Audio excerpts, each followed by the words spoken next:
slowly coming in, but we've got Lord Captain Dunn of the Queen's Guard joining us. Thank you, sir. Thank you. I'm glad to be here. All right, so we are going to be doing another fight synopsis analysis of, I guess it's the Throne Room by Jill Bearup. And I don't know much about her, but I can say the half of which I've seen of this video is one of those things that drive me nuts. I don't dislike her as a critic or a fan, but the type of fan she reminds me of, like in my comment section, it's the guys who have like a smidgen of knowledge of something and they think they can speak on authority with absolute clarity. And you just sit there go, no, every single one of your points is wrong. Even there might be like a nugget of truth to them. So, oh wait, I just read the title. When I saw choreography, I didn't read the rest of the title. I just saw choreography, throne room analysis, and now I see the full title: connection over choreography. Oh God. Oh God, you know exactly what kind of person this is.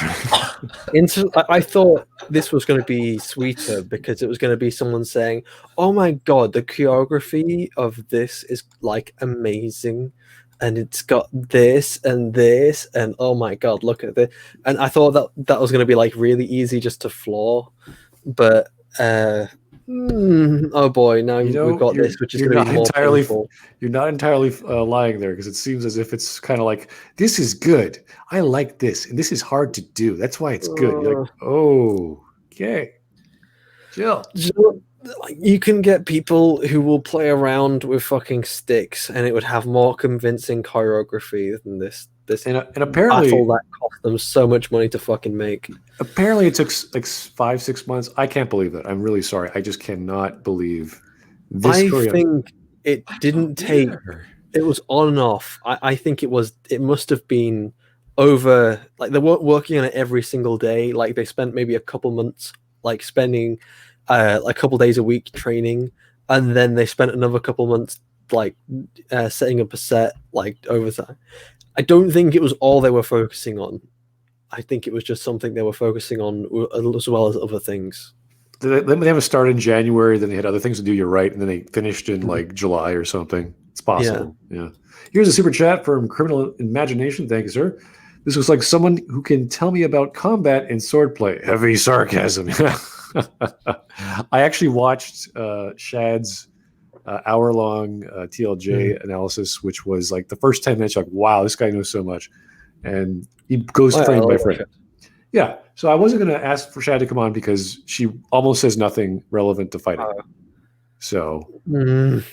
Which is sad. How hard is it to find someone who like actually talks about the choreography in a fucking fight scene? Yeah. So why is there so much to ask for?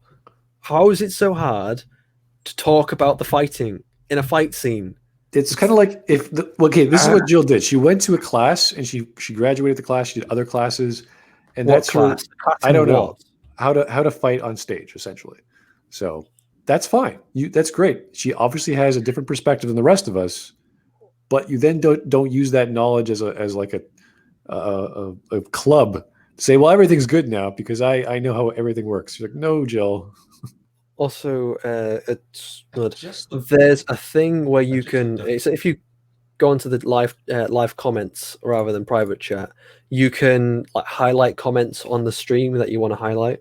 Yes, they're not just super chats. Oh, I didn't know if you knew that because I only learned about it earlier today when I was on LitDev stream. Yeah. I could turn on Mr. Months over here or Master DX, and it's great. I love this wonderful little feature. You know, if I was on, like, obviously LitDev died on his stream again, and I was this close to taking over his stream. I know.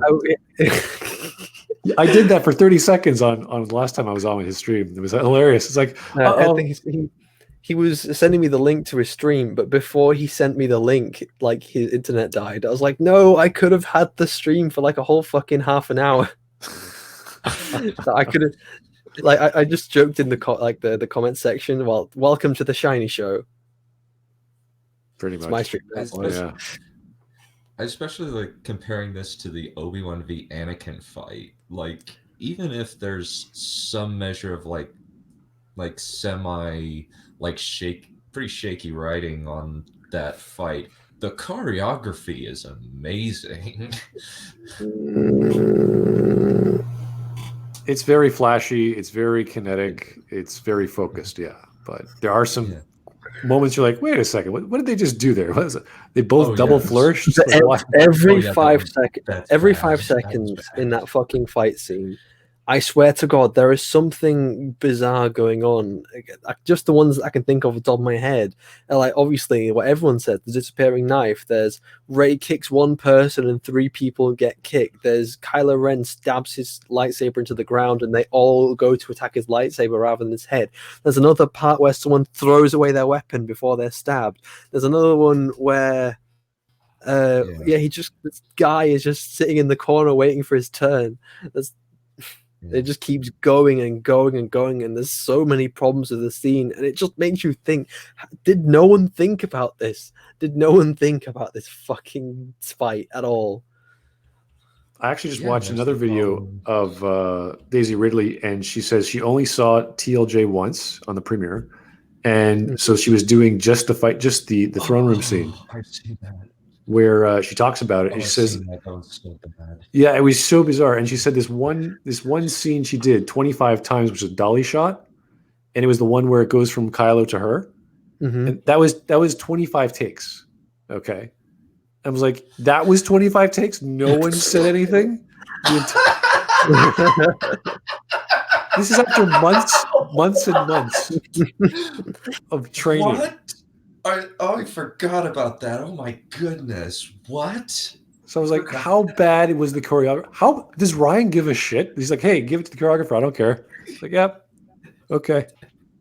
There's also like big problems with like the story writing because we don't care about these stupid red guards. Okay. Something else. I just want to say, I suppose the video, it's not even started yet. But what is this face? Is this legit the very first frame in the video? Okay, I think the green screen I get, but she's really zoomed into the camera. She was like back like a foot. Right, what time are we at? We're at 0. 0. And this is the face we start on. Oh, yeah. I know people can like pull weird faces in the middle of talking and get a laugh, but it seems like extraordinarily a weird face. It's just the start of the movie. Don't worry about it. It's just her on a pause. That's fine. So this is from Joe Crazy. When you have a green screen and not use it. She does use it. Not very much, but she does. Use it. Yeah. Why not just use it all the time? It's not exactly hard. I can't. You have a chroma key and or light key even, and you just kind of drag that shit on there, clean it up a little bit, and just copy that effect because all the lighting and the shots are going to be the exactly fucking same. I was hoping for like a nice light speed background. When you're going through space, that'd be cool. Yeah, just any background are more interesting. Even I experimented with this on one of my first videos. Oh my god, that first video though. Don't look at that. Anyway, let's get started. We're going to be here for a while. It's a 17-minute video, so. LitDev said he's going to be on as soon as he can. He'll take his time. Don't worry. He'll pop on and off as usual. It's okay. There's a thing I heard all the time after The Last Jedi came out about how unrealistic the throne room fight also the audio bad and how dreadful. Sorry? The audio. Like what is that? What kind of mic is? Does she seriously not just have a better mic? Just like the audio. Again, I know this is pretty surface level shit because obviously it's the quality of the things, but just as someone who like focuses so hard on like at least the visuals and the audio, that is painful. It's painful for me. I know it probably shouldn't hurt me that much. Well, I know we're trying to focus on the argument, but we can't help but notice little things. I understand, but let's just listen to what Jess said. Oh yeah, in the chat. Yeah, I totally agree that it's better than Bob's green room. Just paint everything in the fucking door green. Why? Oh boy, let's leave Movie Bob out. We can talk about Movie Bob for hours, but we won't. No, we talk about this. Oh, it just ruined the movie, which was already terrible to begin with, by the way. Here's what I think. This scene is Marmite, and that comes down to the choices that they I make like while Marmite. designing It tastes and- like shit. Okay, for North America, what the heck is Marmite? Oh, it's. I honestly don't know what it is exactly. It tastes absolutely disgusting. You can probably get it over there in Canada or America if you Okay. really look for it, but don't. So it's like a just jam. don't. What is it? No, it's kind of. I don't know what it is exactly. I have to quickly look it up, but I just know. I've seen it. I've tasted it.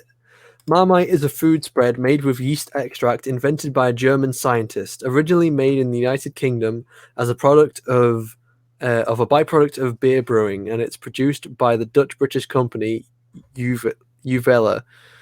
Other companies include Austrian Vegemite, Swiss Convis, and the German Vitamin R. Okay. So yes, it's something a byproduct of making beer, and I don't know why anyone wants to put it on their fucking sandwich, but it's disgusting. So it's essentially a very it's like apricot jam or marmalade. It's a very specific kind of fruit. No, it's not. It's not fruit. So what is it? It's yeast. It's byproduct of it's yeast extract. It's it doesn't sound very appetizing. It isn't. All right.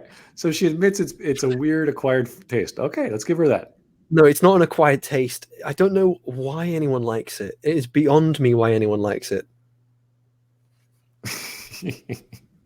Okay, let's just keep going. In filming it, and they probably knew that it was going to be controversial going in, but they made those choices anyway. Sorry, Marmite, for the uninitiated, is a kind of yeast-based spread that you put on bread, and their entire marketing shtick is based around the fact that people have very strong opinions about it. I think this scene is rather similar in that respect. My name is Jill Bearup, and full disclosure, No, but I okay, absolutely let's pause this. This scene, it's okay. I get that Marmite is an acquired taste.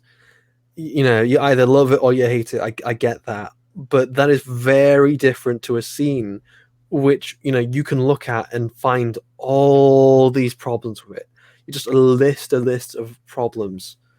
This is like someone tried to bake a cake, and the cake was all like when it came out the oven, it was moldy. It was undercooked. Everything went wrong with it. So to imagine the Marmite comparison, we will say the Marmite is past its expiry date, has holes in the jar when you buy it. Yeah, like it's again, it's like I guess I don't know. But there is a difference because we can look at this scene and we can find so many problems with this scene. The only problem we can really find with Marmite is that it's just not our thing. Okay. So her comparison is a little not accurate enough for our likes. She's viewing it as if it's just a case of people's taste. If it's like the people's taste of a fantasy genre or a science fiction genre, but no, that isn't the case. Oh God, Marmite there. God damn it. There's a very big world of difference between I don't like this because of my preference versus no, this is incompetently written. This is absolutely not something of quality. This is lots of problems. This fight scene is like someone baking a cake thinking it is amazing, but it is raw and tastes like garbage. Mm-hmm. Yeah, that's better. Yeah, I think we agree on that one. Perfectly accurate. Yes. So it's not a case of taste. It's the fact that some people care about quality, and some people can realize that this scene is of poor quality. And people who don't care about quality and just want, or at least don't notice the quality, and just look at the flashy visuals and, oh look at how amazing it is. Oh look, if Rey's thrown this guy's weapon at a fucking wall and it's lit on fire. Amazing. So she can do all these techniques. We have flame retardant materials here, like curtains and shit are often now made with flame retardant materials. How the hell do people in fucking space not have flame retardant cloth that cover an entire room? Yes. It's like, oh look, we have these weapons that can light this thing on fire. Maybe we should make this thing a bit flame retardant. In fact, why the fuck is there even a curtain there? What is the point in having the curtain? Who is going to be looking in your bridge? Well, not even your bridge, but your throne room. Like Jeff over there on the other side of the ship, just looking with binoculars at what Snoke's doing. When I design a throne room, I want to have glass everywhere, and once I don't want it, I just put this really expensive long piece of cloth everywhere. So yeah, what's the point? What's the point in making a whole room that's surrounded with windows to cover up those windows? Good question. Yeah, again, the reason why we have curtains here is, stop people from peeking in at night. Or, we want some privacy, or, stop the sun coming in. And there is no reason to have curtains in fucking space. On a spaceship. Yes. Well, for one, you don't need to block the sun out because you're in space. Well, I don't think curtains would help that much. And hopefully the technology of the future, or whatever the past, has really nice glass. Actually, I like this comment by Uv. I'm just going to alter it a little bit. Yeah, the curtains weren't flame retardant; they were flame retarded. Oh, okay. Let's keep going. Love this scene with the Praetorian Guard in The Last Jedi. This was a scene I saw in the cinema twice and went, okay, I have to learn how to do that. By which I mean learn. Oh yeah, kicking people, like kicking 3 people with 1 kick. You have to learn how to. I think it's rather impossible to learn how to kick 3 people with 1 kick. Well, I think she's focusing more on the fact that it was so exciting to her. She wanted to learn how to do that for the stage. Oh, to do choreography. Oh, yeah. Okay.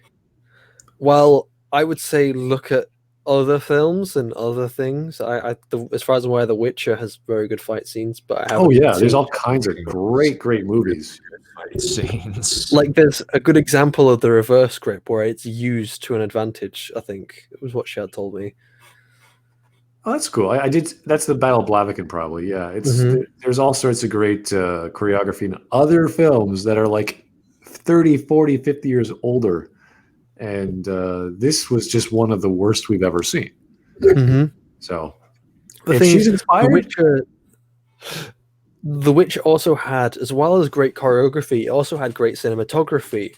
And for 8080 chat to go fucking like go absolutely crazy about the cinematography of this fight scene. And when in reality, this is mainly just going down the list of the different kind of shots. There's nothing creative in how the cinematography is being used. However, with The Witcher, they have absolutely brilliant cinematography. I would concur. Like imagining all the ways the people can see the camera's going to be and all the angles and how it's going to capture things. It works brilliantly. I would agree. The Witcher is I really like a lot of the fights. Some of the writing is some of the writing choices, I think in Yennefer's origin story, some of the writing I'm missing a little bit of information here on why she's making specific decisions. And the time as well. The time jumps. They did not make the time jumps obvious enough. No, they did not. So it became very confusing because we're following thing in the present and then we're constantly jumping back to in the past. So and we're constantly being told oh yeah, I haven't seen you in 5 years. It's like, what? Okay, this I have to say just because it's super chat, but is this post-op Jackie Saint? Oh dear. Oh no. I'm not going to say anything about that. I'm not either. I'm far away, sir. I'm distancing myself from the joke. Luckily, someone else decided to give me money. Thank you, Al at Fredo's Bookshelf. Thank you for saving us there. This fight is bad, but how does it make you feel? See, that's essentially her argument. That's essentially what she's trying to say. I love this fight scene. I went to go train how to do choreography because it's so impactful. Well, I can answer that question. It makes me feel angry that such low-grade, incompetent choreography got allowed on my screen in anything that wasn't a B movie. It's B a, movies have remember- better choreography than this. it has The thing is, Yeah, I remember what Glib told me about, like, told all of us when Shadiversity was there, about people in Hollywood about do choreography, is that the choreography that is done by Hollywood professionals isn't necessarily what makes for a good fight scene, because they're not trained, well, usually not trained in like martial arts or swordsmanship. They just do what supposedly looks good, things like flips and spins and dropping, just messing about, really, that wouldn't give an advantage in an actual fight. there's lots of things you could do to make something worthwhile. But even with a B movie with a low budget, if you have good actors with good choreography, you could pull it off. So, what does Flint Glockwood mean? Nice of you to have the Joker on the Smudcast. Oh, probably referring to Lord Captain's laugh. He's just really, really loud when he laughs. Oh, and Naxa has a new trailer out, apparently. Really? Oh, we'll watch that We have later. to watch that. We have to watch it after this. Oh, we could watch it here if we want. No, we'll watch it separately. No. We need to watch it here. This is all the video I could take for one session. I think Oh. Jill is more than enough. CW Trixie had a very, very good point. What's that? CWT Trixie. I've seen Asylum movies with better choreography, and they are on a vastly smaller budget. Asylum movies. I'm not familiar with the Asylum genre, or is it? They're mockbusters. Basically, they will see what is either in theaters or what is close to coming out in theaters, and they will make a cheap, low budget copy of said movie, like Transmorphers, Atlantic Rim, Alien vs. Atlantic Rim. What the fuck is that? Is that trying to like? It's a mock Pacific Rim.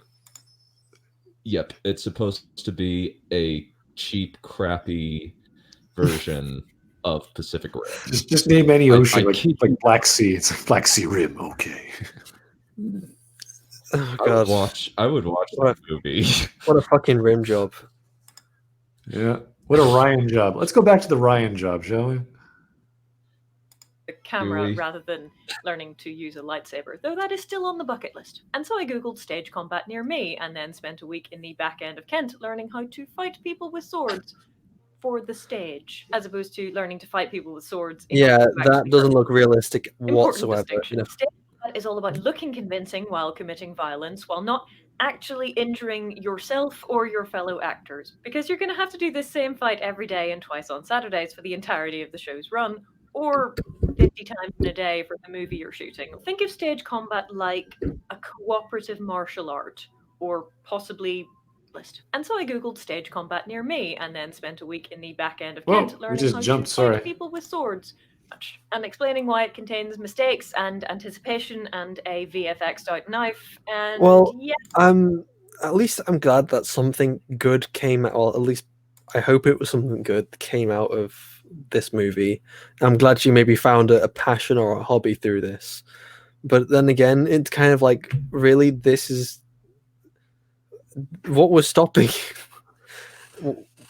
What didn't the other scenes, like the other fight scenes, don't they inspire you enough to go try and do that? Or is it just specifically this movie? Why this movie? At least she acknowledges the disappearing knife. Mm-hmm.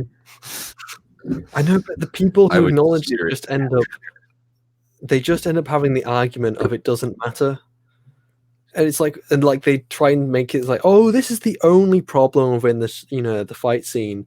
Just, people who say that this is a problem try and say that this what makes the whole fight scene bad. It's like, no, there are so many things wrong with this. I would bet 10 quid that every 5 seconds you can find some kind of problem within in this fucking movie, in this movie's fight scene. Oh no, less than 10 seconds. Sorry, the disappearing knife is honestly just the most obvious of the issues. Yeah, it's one of the most well known because it's obvious for obvious reasons, but it doesn't take a trained professional to realize that you don't kick 3 people with one kick. if she was using the Force, I could kind of buy it, but that's not made clear. But she wasn't. There's so She many. was holding I her would hand. say if. Look, they didn't put the Don't if. details in. Look, the amount of details they haven't put into this fight. Do you really think they would have put the detail in with her using Force powers? No, they wouldn't. It's like here in this shot we're looking at right now. He's pushing the blade in on her face, and he doesn't just grab the back of her throat, with his spare hand, or he pushing her down. How is he pushing her down? And she lets go of his hand and goes under him, and he just stops in midair. He doesn't think, "Oh, look, she's let go of my hand. I'm gonna, put my sword straight through her face." It's like, no, I'm just gonna stand here and let myself die. So, do you really think they put enough thought in to say, "Oh, look, when she kicks these 3 people, she's using the Force"? Ooh. I'm sorry. I was just thinking I could buy it. No, but... I'm not. Sorry, I'm not taking the piss out of you by any means. I'm just more taking the piss out of the film. Yeah, the film is so bad. Why is it that nobody can just acknowledge this film is not well written? Well, it's a lot of people these days have confusion with something they love and something that is of quality, or at least they want. If they do realize that what they love and what that are of quality is 2 completely separate things, then they want to try and reason that what they love is of quality, when really I think people should accept that you can love things without them being of quality. I love Shazam, but it has so many problems with it, and I'm willing to admit it has problems. I liked Aquaman, even though it has problems. It has lots of problems. Here's a super chat from I Punch. totally agree. I love both of those movies. It's Kool-Aid guards are equipped with Minecraft weapons. They only have so many uses before they break and disappear from reality. Yeah, it kind of reminds me of was it Fire Emblem? Every weapon you've got has a limited number of uses. You can only use it 10 times, and your iron spear just shatters for no reason. I really love the joke we made about the guards. They weren't these super well-trained guards. They were just people.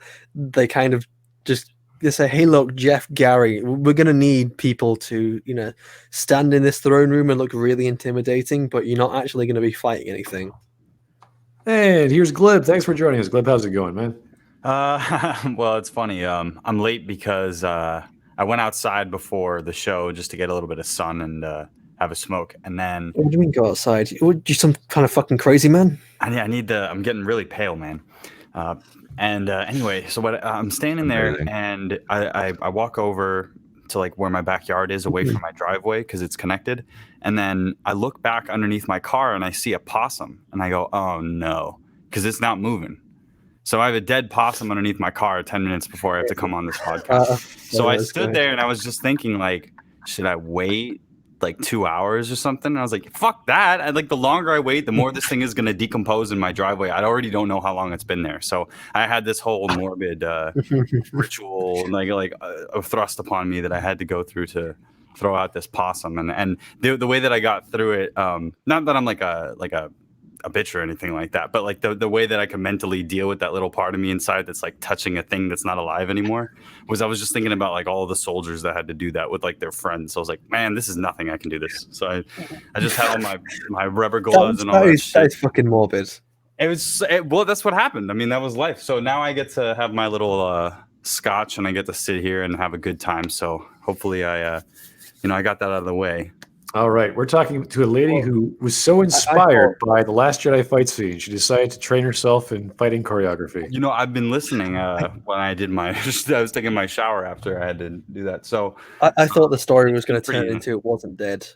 No, I wish that was the case, but that would have been quite funny. That would have been quite the twist. It just what a twist! Its head just turns up and says, "I'm not dead, you're dead," and then I go, "What?" Like Mike Stacklasa. And then I'm in a science fiction movie. No, but I've been watching this video, and I wasn't here earlier. I wanted everybody to watch the harakiri thing because the thing about this this idea that you guys are talking about how the fight makes you feel versus how the fight's logic works is not really a dichotomy. That's another one of my things that I usually do.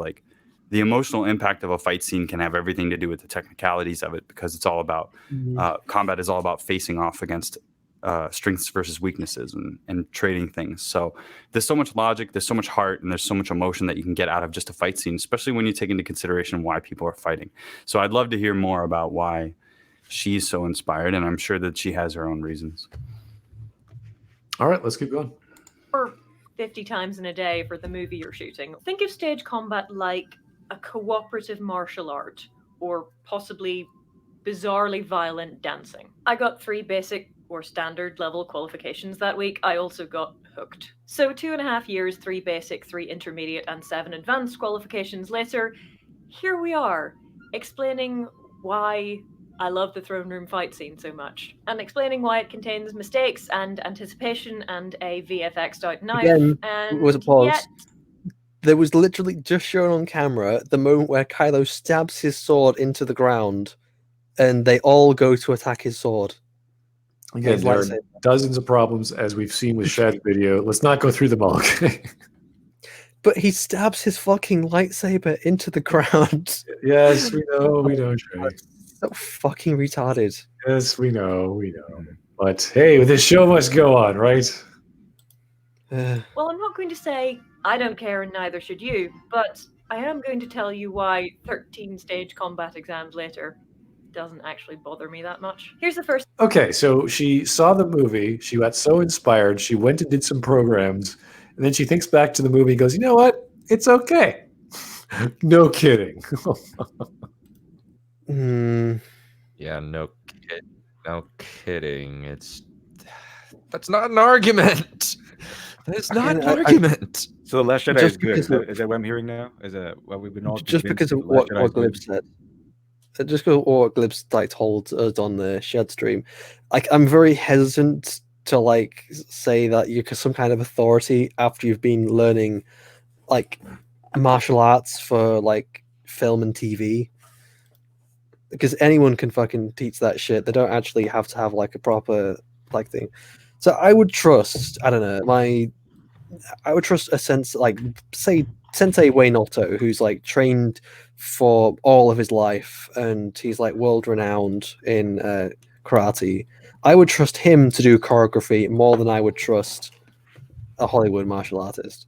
I mean, I think I was hearing you talking about that, and I was thinking when you guys were discussing that earlier, and I think that there are so many different kinds of choreographers, and Hollywood isn't necessarily like this tightly controlled place, especially like older stuff. Like there's a great video on the Jean-Claude Van Damme fight scenes, and the guy that was the person that the movie, Bloodsport was based on, was totally a fraud. And he had a record of like going and teaching police people how to defend themselves and stuff. There's all sorts of like false martial artists that are out there that don't know fighting and stuff. And then you have a lot of people that have fighting experience that's realistic fighting, but they don't have the flourish. And then you have people that are really into wushu and jeet kune do and all the Bruce Lee pedigree, and that's the like Hong Kong thing. And the reason why that exists is because the whole martial arts form that those movies take place in is performative. It's the origins of the Hong Kong kung fu movies comes from the competitions that they used to have to see who could do the forms the best, and that's where Jet Li came from. He was a wushu champion multiple times, so he became like the poster boy for it. And you have Donnie Yen and all these different people. So the priorities are very you have a wide variety of different people that have different expertise and backgrounds. And I think that in that community, because I'm kind of tangentially involved in it, there are a lot of people that have different opinions and different skill sets that don't overlap. And so you don't get the parts that you might want out of a specific stunt choreographer. Like you might have a guy that knows all about MMA, and he's not going to make it look as good as something Jackie Chan puts on because they have different skill sets. Here's a super chat from Punished Berserker. Question: why have a green screen and not use it? Yeah, well, that's. I said that. I guess she just needed a cheap backdrop or something. No, it's not a green screen. It's actually a blue screen. She just changed it. Just changed it green. Because she uses a green lightsaber instead of a blue one.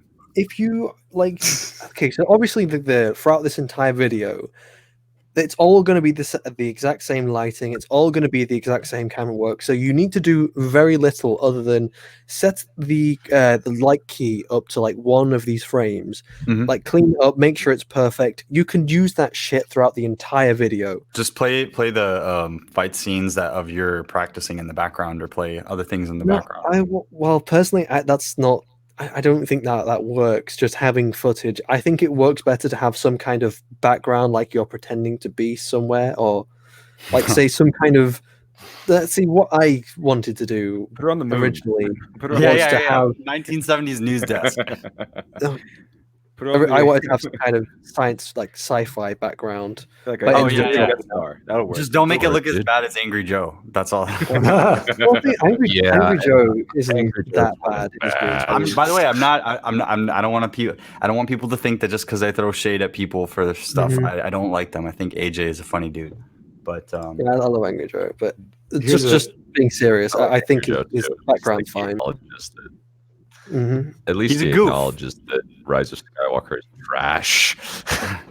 look, the thing that I like about Joe is that he's a wild card. I know this is a tangent or whatever, but as for the background thing, I think that it should be more like Movie Bob, where you have a dollar bill and your head is in the dollar bill, and you have just like Okay, we gotta keep going. Here's Punish Berserker word. super chat. No. Oh yeah. Hey, Punish Berserker.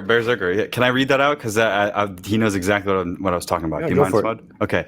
This is why you learn real martial arts and blunt the attacks for the silver screen instead of wasting your time learning Frank Dux or Frank Do. I don't remember what his name is. Esque bullshido. But Frank is one of those bullshido artists, just like what's his name, Count. What's his name? It's like Count Dracula or something. Is one Who of is those like- like paper order martial artists? They're all part of this thing called the Black Dumb. Dragon Fighting Society, and the Count guy was the guy that originated the mail-in comic book martial arts thing, where you could learn how to do the dim mock death touch, and he had fought in and Frank Dux or whatever had fought in like 500 fights or something and won all of them, and it's just like it's ridiculous, and that's why in Jean-Claude Van Damme movies there's so many ball punching maneuvers, is because that's what Frank came up with, because he wasn't an actual fighter. He just needed to come up with things that would look good. So all of the movies that Jean-Claude does, there's some wacky martial arts going on there, and I don't really understand why people like that. I think they like the humor in it. Overcomplicated stuff. So that wouldn't actually work in real life. What's the Tom Hardy movie with the fighting? That one had pretty good fighting. Here Comes the Boom with fucking discount Chris Farley had some pretty good fight scenes in it.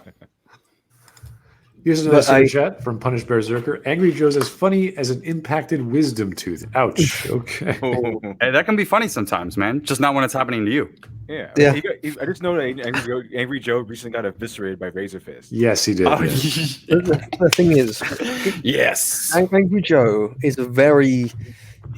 it's weird because he's sort of objective when it comes to his video game reviews, but when it comes to his film and TV reviews, he's really subjective for some reason. He doesn't. I like how we're talking about Angry Joe now. No, but he spends so much time analyzing games, and arguing why they're good and why they're bad and why I don't like the arbitrary, number system he uses.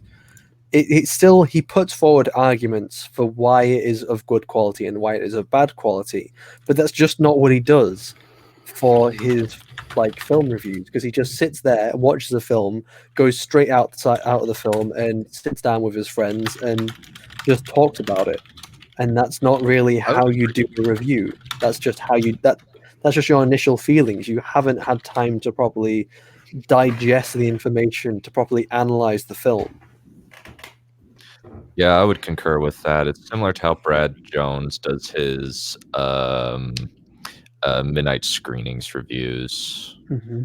Is where they're really funny, but mostly because they're a bunch of crass people making jokes about after the movie. But I think my favorite one's actually just their John Wick, where they're just gushing about how awesome it was. Mm-hmm. Another thing It was about awesome. Angry Joe is when it comes to his film and TV reviews, he'll do the numbers outside of this in the spoiler section and outside the spoiler section. So he'll say it's a film that's 7 out of 10, and then he'll move on to the spoiler section, and then he'll start discussing so much of the spoiler stuff, and he's starting to think about it, and he's starting to analyze it from his memory. I remember But that. then he then ends up saying, "Oh, well, maybe it actually isn't a 7, or maybe it's like a 5.5." Maybe it's a 5 or a 4. Like, It's like, thanks, Joe. Maybe you should have thought about this a bit more before you put forward your first number and release your video. Or maybe, you should go back and correct the number you put forwards.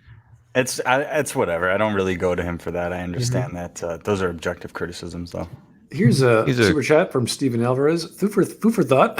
Throne room guards are supposed to be potentially the best in the entire galaxy. The entire galaxy and do badly. I don't think we know anything about the Imperial Guards, even if we know nothing. The world building is for crap.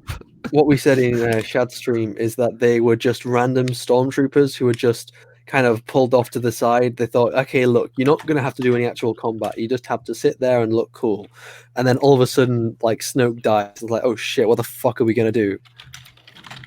And then they attack the guy who's going to be paying them in a few minutes. It's like someone's cousin or something. Like, they got him a job because he's out of work. He's kind of in a rut in his life, and like, I know a guy. I can get you a pretty good job. You don't have to do that much. You can get paid pretty well. And it's like, okay, cool. I get to be Imperial Guard or something. And yeah, we never get attacked. Nothing ever happens. All you gotta do is not upset Snoke, and you'll be fine. You get paid lots of money, great benefits. You'd have to be crazy. You'd have to be crazy to attack Snoke. Yeah, you have to be crazy. And so, then, they're just there for show. And that's why they're so shit. That's why one of them is literally just kind of sitting there outside the fight. He's not preparing himself. He's just having a panic attack. He's like, oh god, I didn't know we have to do this. Oh fuck. Oh god, now Rey's looking at me. I'm gonna have to fight. You said I don't know how to use this thing. And then he's just like kind of shivering there inside his armor, just with his weapons. It's like, you're under arrest. And then Rey just starts screaming at him. Ah! I hate the that green screen in the moment. background. Does that mean someone with a certain set of skills can put anything they want behind there? Or is it not oh god, no! Don't tempt me. Don't tempt me. I freaking hate that moment where Rey screams. It is such a bad moment for Daisy Ridley. I feel bad for her. I don't know, guys. I think I love this movie. No, I want to go learn car repair. Okay. I don't think you can. I'm not really sure if you can actually legitimately love The Last Jedi unless you've at least read Hume. Okay, you guys. LiteratureDevil. What would be put behind her, and what moments would we choose something behind her? That's the question. I know exactly what you put behind her. You put shirtless Kylo Ren. This image is a shirtless Or Kylo just Ren. put an orgy the from thick Caligula. one. It's like stretched. You know what I mean? So it's extra wide. No, just put Shadiversity's video on the background. Just Him put ripping Shadiversity. the entire video. Being Just the debunked while she entire says it. video is just. Just make a bunch of clips of Shadiversity doing sword techniques, and then also making weird faces because he makes really good faces. Him talking. No, somebody do a super cut of Shadiversity breaking down each moment and totally debunking Jill's argument. Somebody do that, please. Well, you know what? I gotta admit, this is something I want to give her credit.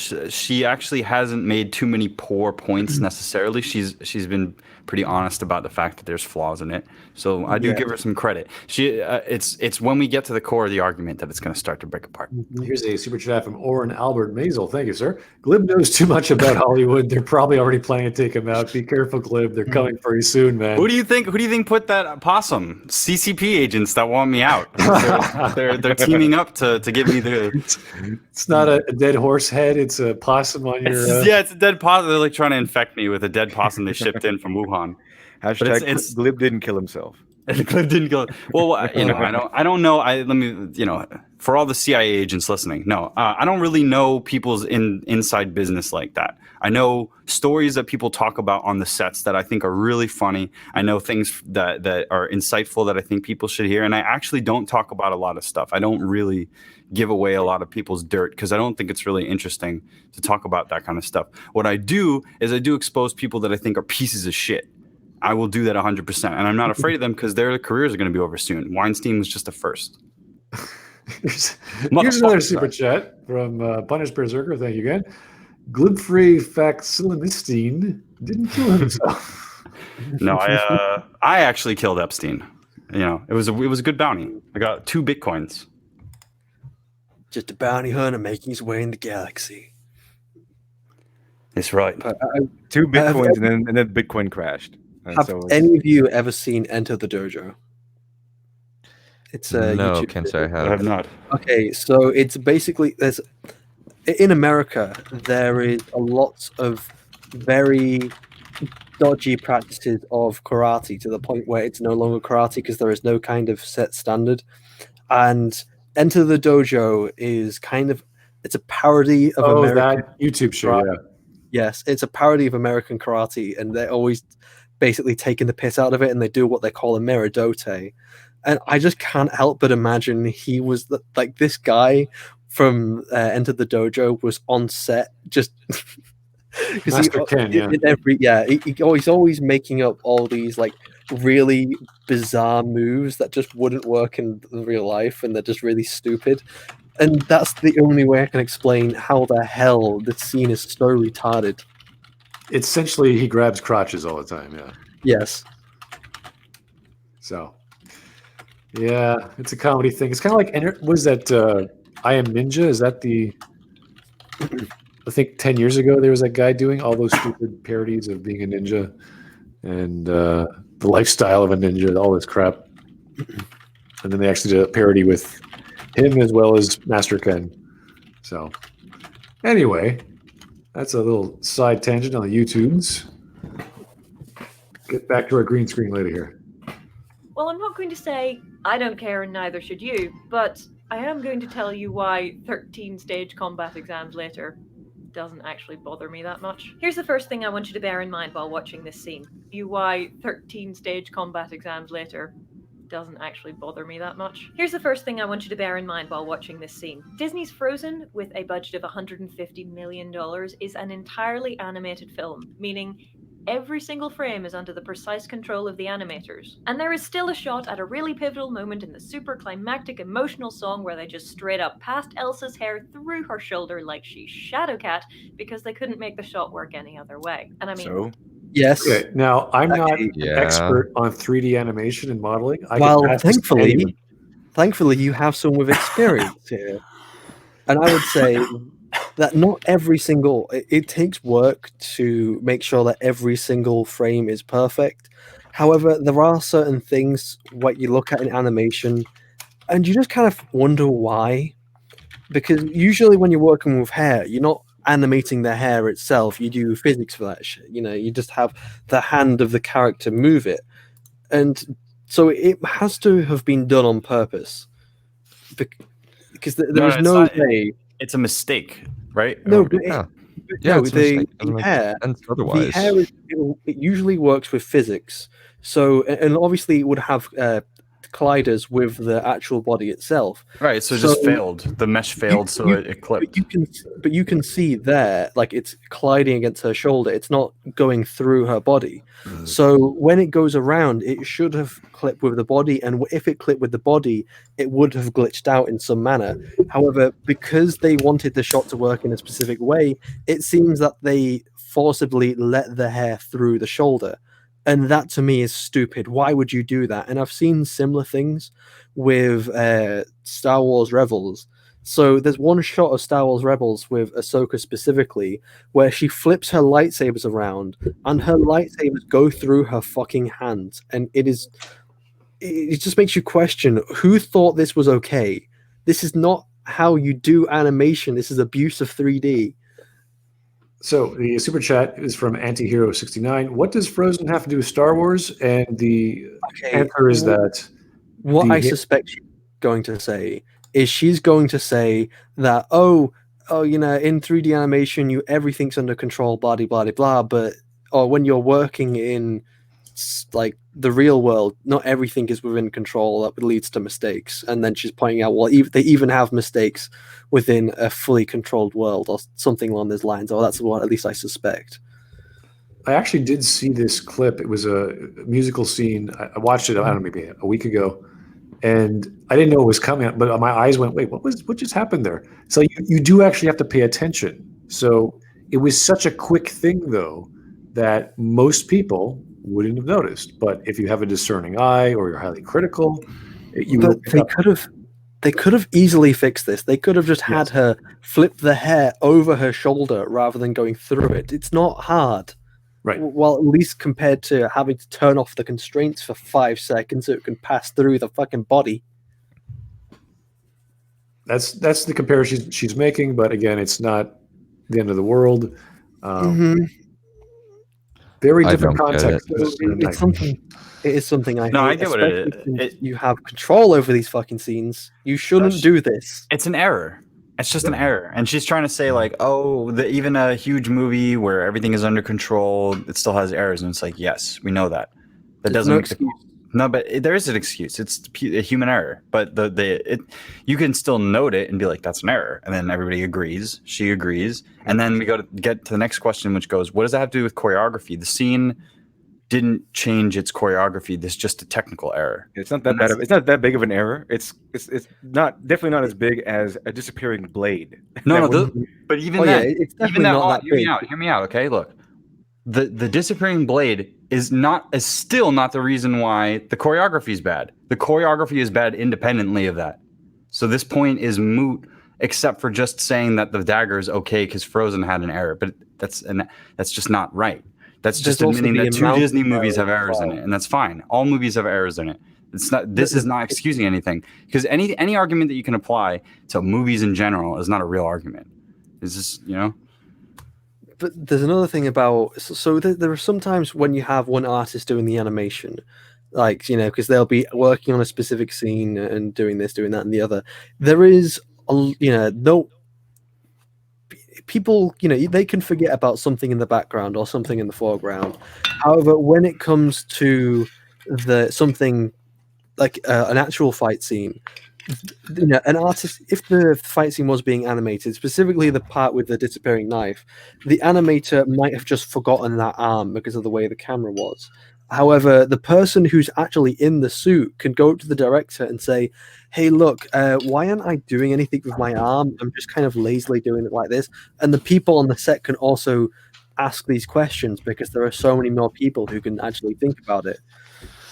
Here's a super chat from Punished by It's a lot more complex than just...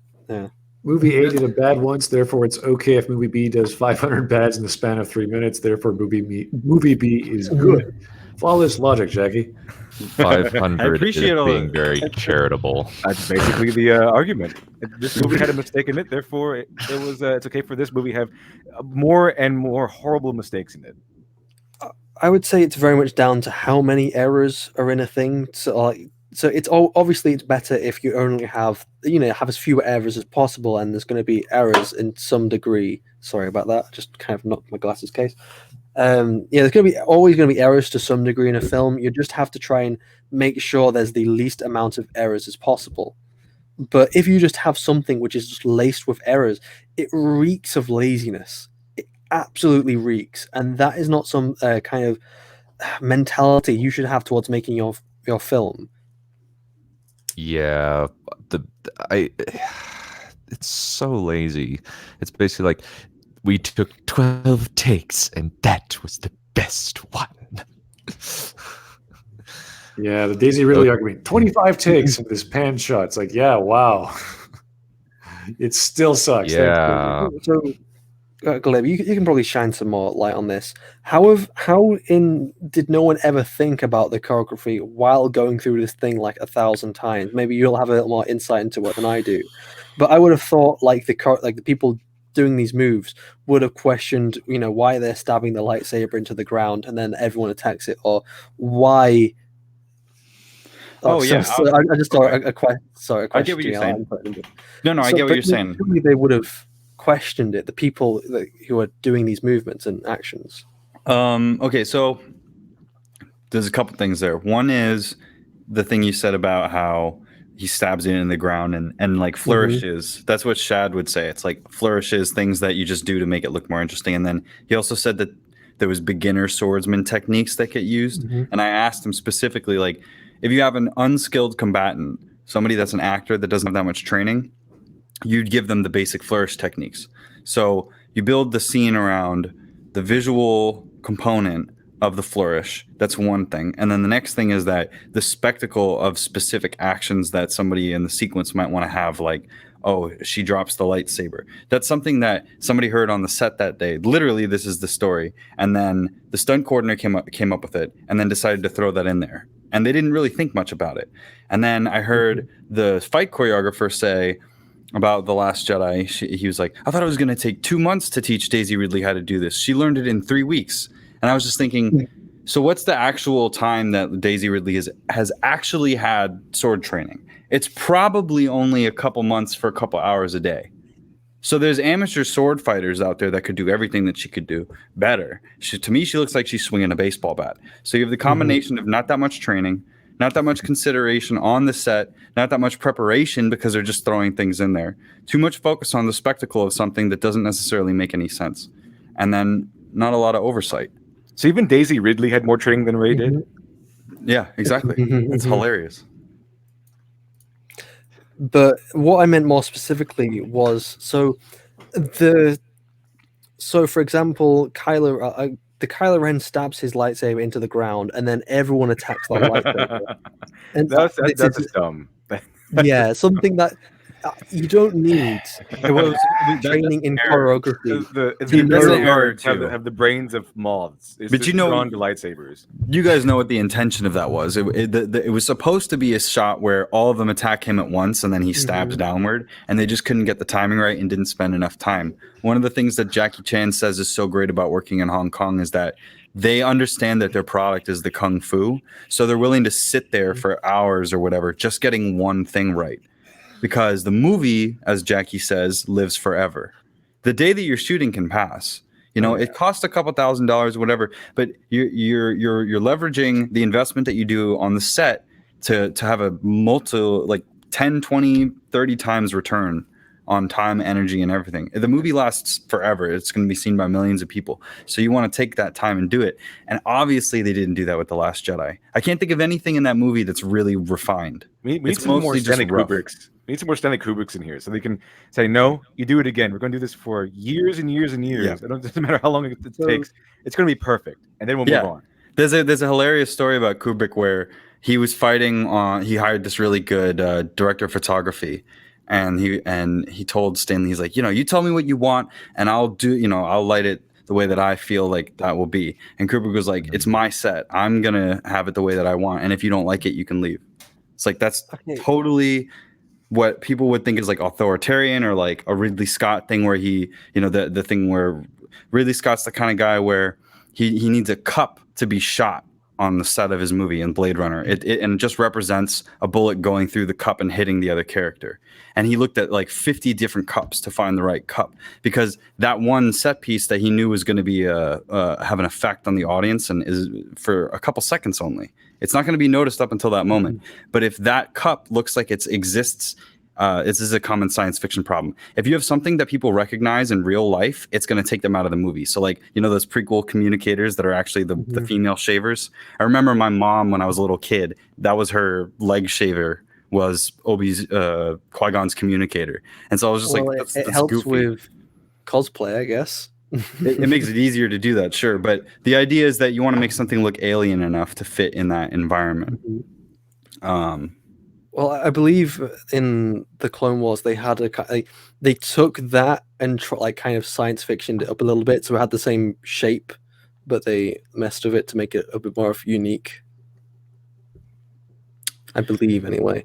But what I was sorry I interrupted you, but I suppose something which might be a more obvious example of what I was trying to get at is, for example, the scene where obviously the knife disappears. So the guy is forcing the blade against her throat, but he also has the blade in his other hand, and obviously, even if the blade wasn't in his other hand, he could have just grabbed her or done anything. How come the guy there didn't question, why he's not doing anything with his other hand, or why he just kind of doesn't force his blade through her throat?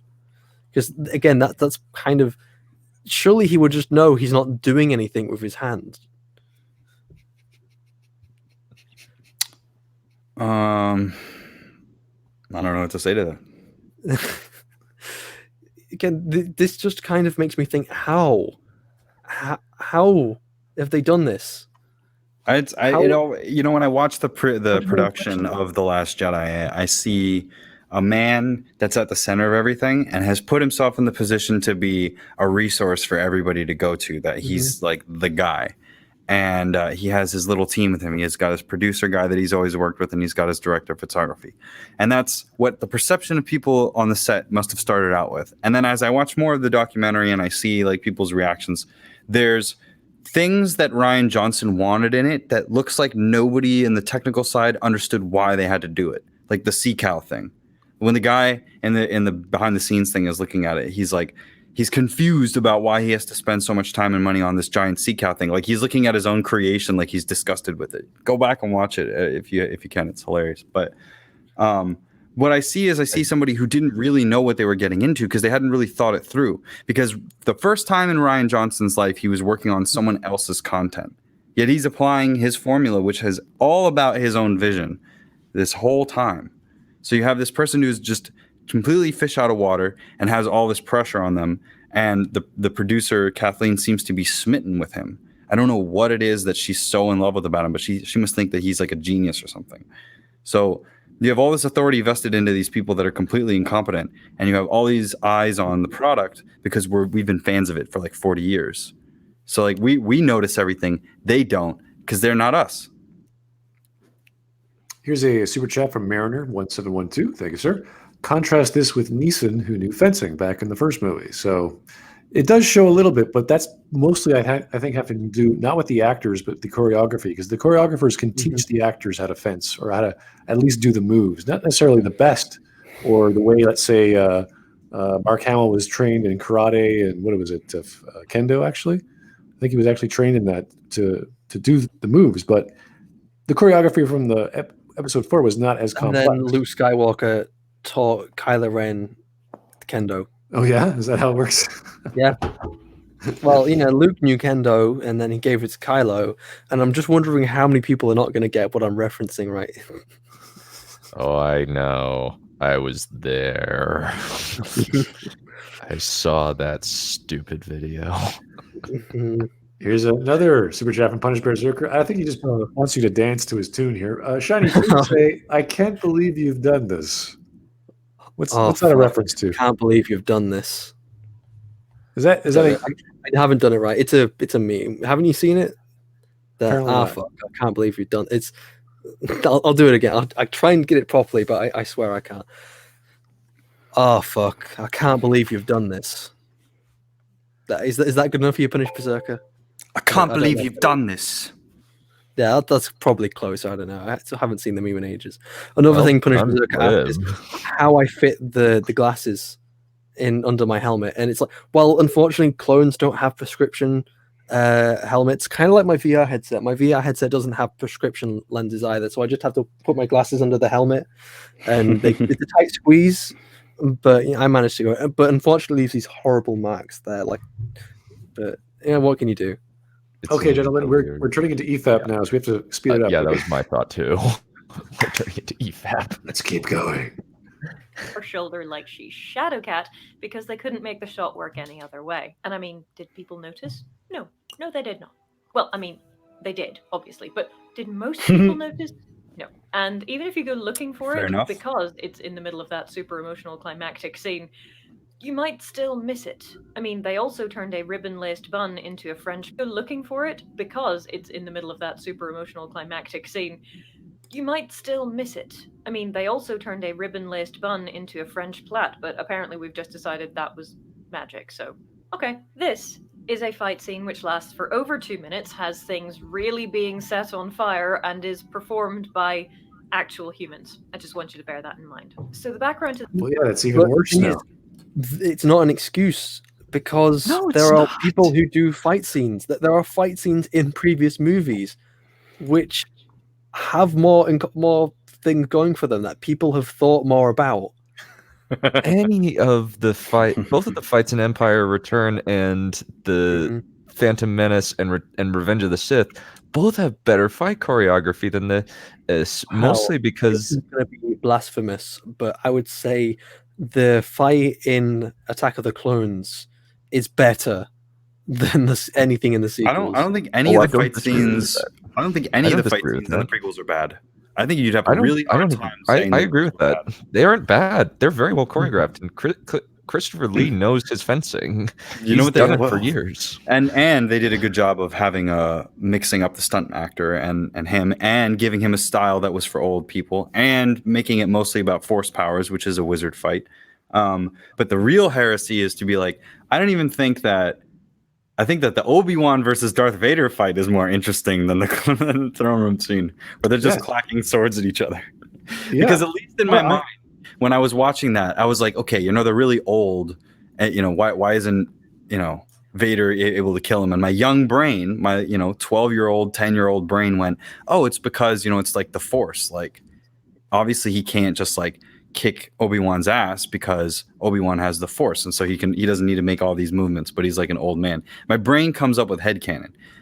What's interesting to me is that when you come up with the headcanon for something like the Last Jedi, I'm curious what the explanation is for how the dagger disappears, or why people are acting so irrationally. When I watch something like the original trilogy, I understand when I'm looking at real people, like she says, it's an old man fighting a man in a giant rubber suit that he can barely move in, and they make something interesting with that, even though it's clunky. With the sequels in this era, with all this knowledge that we've had about that specific idea, that we know that that's not very good, we know that the prequels has superfluous flourishes and really long scenes, why don't they try and improve upon that formula? And it's obviously because they don't respect the previous. They don't respect the content. Now, here's a question from WD Frost. Thank you. Is it possible that Ryan is incompetent? And that's depending on incompetent at what? Possible. I would say yes, it is possible. No, that's pretty Smud was on there. Smud, you had a really good point there. Because, like, what exactly is he incompetent at? He can put together a movie. He's not incapable of making a movie. He may be incapable of making a Star Wars movie because of his predilections, his ability and his mentality, ego is a very massive, pulsating ego. And I think the ego that he's drenched in an idea that something about his artistic qualities override the audience's sensibilities, which is the wrong way to go about making content for a pre-existing audience. I think he's just suffering from a horrible case of McClunky. McClunky. Here's another super chat from Punished Berserker. You guys are ESAT, that being something else in Canada. Every super chat a tangent. Yeah. Okay, I want to know what ESAT is now. ESAT or EFAT. So every frame a tangent. Or every frame a tangent. What is an ESAT? I want to know this now. Let's see. I have in Canada my PCAT, which is a pharmacy college admission test. It's some sort of admission test for something. There's always something in Canada. Something standardized testing. Yeah. Educational system. For engineering college admission test. There you go. So. Oh, okay. There's always an acronym for some scholastic standard. Yeah. Stephen Alvarez has a good one too. You should go. Stephen Alvarez, where's that?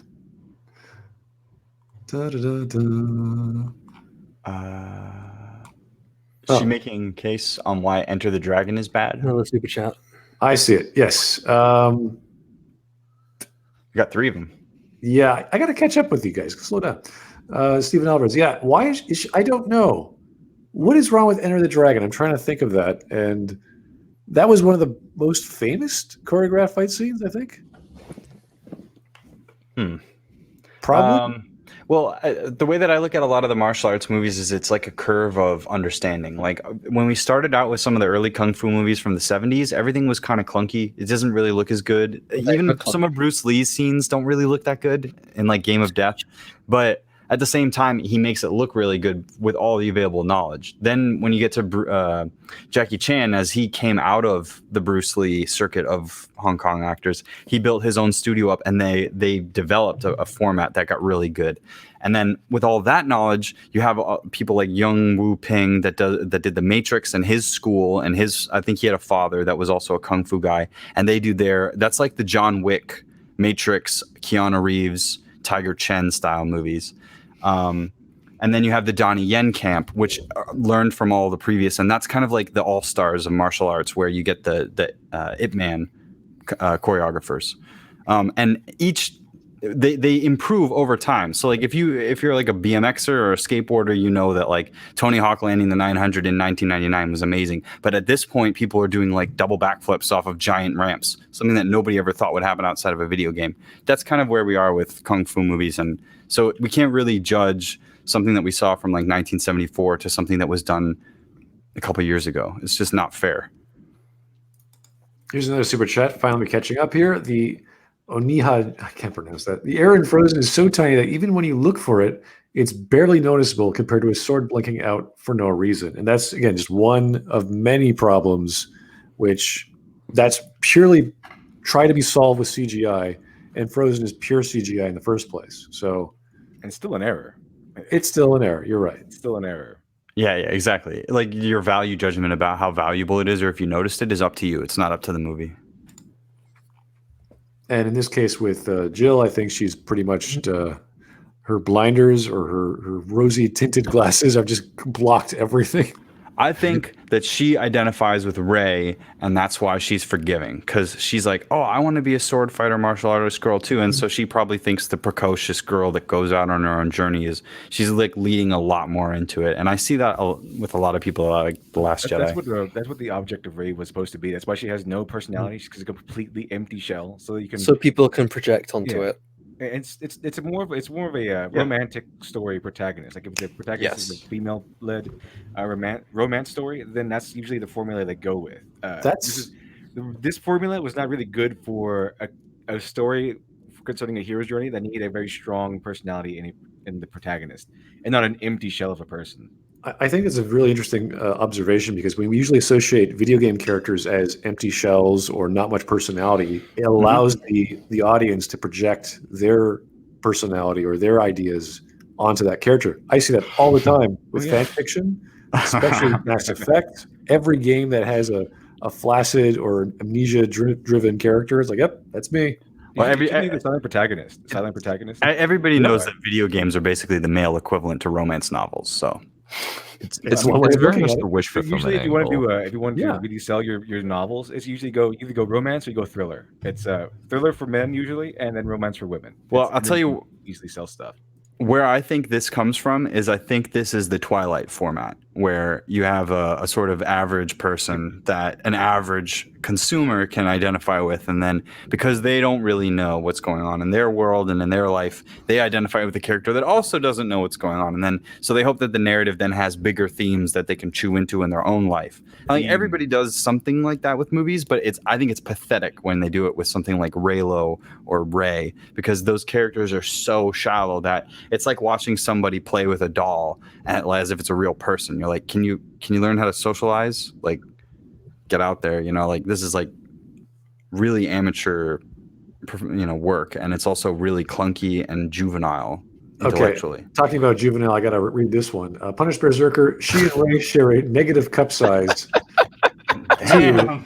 I see why she identifies with Rey. Okay, we've read it. We're done. This man is a bloody savage. No comments, please. We're done. Okay. He's made the Joker laugh. We're finished. Let's go. Magic. So, okay, this is a fight scene which lasts for over 2 minutes, has things really being set on fire, and is performed by actual humans. I just want you to bear that in mind. So the background to this fight is that Rey has learned how Ben turned to the dark side. She also sees a vision of Ben turning. Magic. So, okay, this is a. I just want. The video keeps jumping for me. I'm not sure if it's supposed to be doing that. Yeah, it's jumping for me too. Doing for me as well. I'm not sure why. Is she going to start talking about finger sex? Would be really handy, since the First Order are kicking the Resistance's butt at the moment, and she decides that the way to win against the First Order is to give herself up to Kylo Ren, so she can turn Kylo, kill Snoke, dismantle the First Order, Resistance win, boom, done. Basically, it's shades of Luke and Vader in Return of the Jedi, but with this interestingly different build-up in their force-powered conversation. No, that's Rey fair. presents herself. I wouldn't say this whole scene is taken from the throne room scene in Return of the Jedi. Yeah, it's totally one for one. All the time. They always copy and paste that scene into their own series. I really that was my favorite part of the Last Jedi, and I do have that favorite part is when the First Order starts dominating, steamrolling over the Resistance. That's my favorite part. So killing all the Resistance fighters. That was Oh, awesome. really? I really wanted Resistance to die. I wanted to be crushed to the dust. I thought your favorite to win. I thought your favorite part was gonna be right when she kisses Finn and the fucking laser goes off in the background. That was catharsis for you me. mean, I was like, yes. We're not going to win Thank by protecting the ones we love. We're going to win by fighting the ones we hate. Oh, I'm surprised that Rose wasn't a double agent. I'm surprised. That'd been cool. That'd been interesting. She was she was really bad at it. Rose was the spy. Yeah, Can you imagine if if she kissed Finn and then shot him in the chest and Finn died in that moment and she became the big bad guy?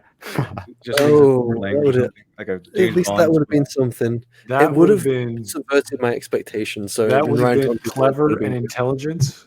Hey Ryan, I'm better than you at subverting expectations. Eat that.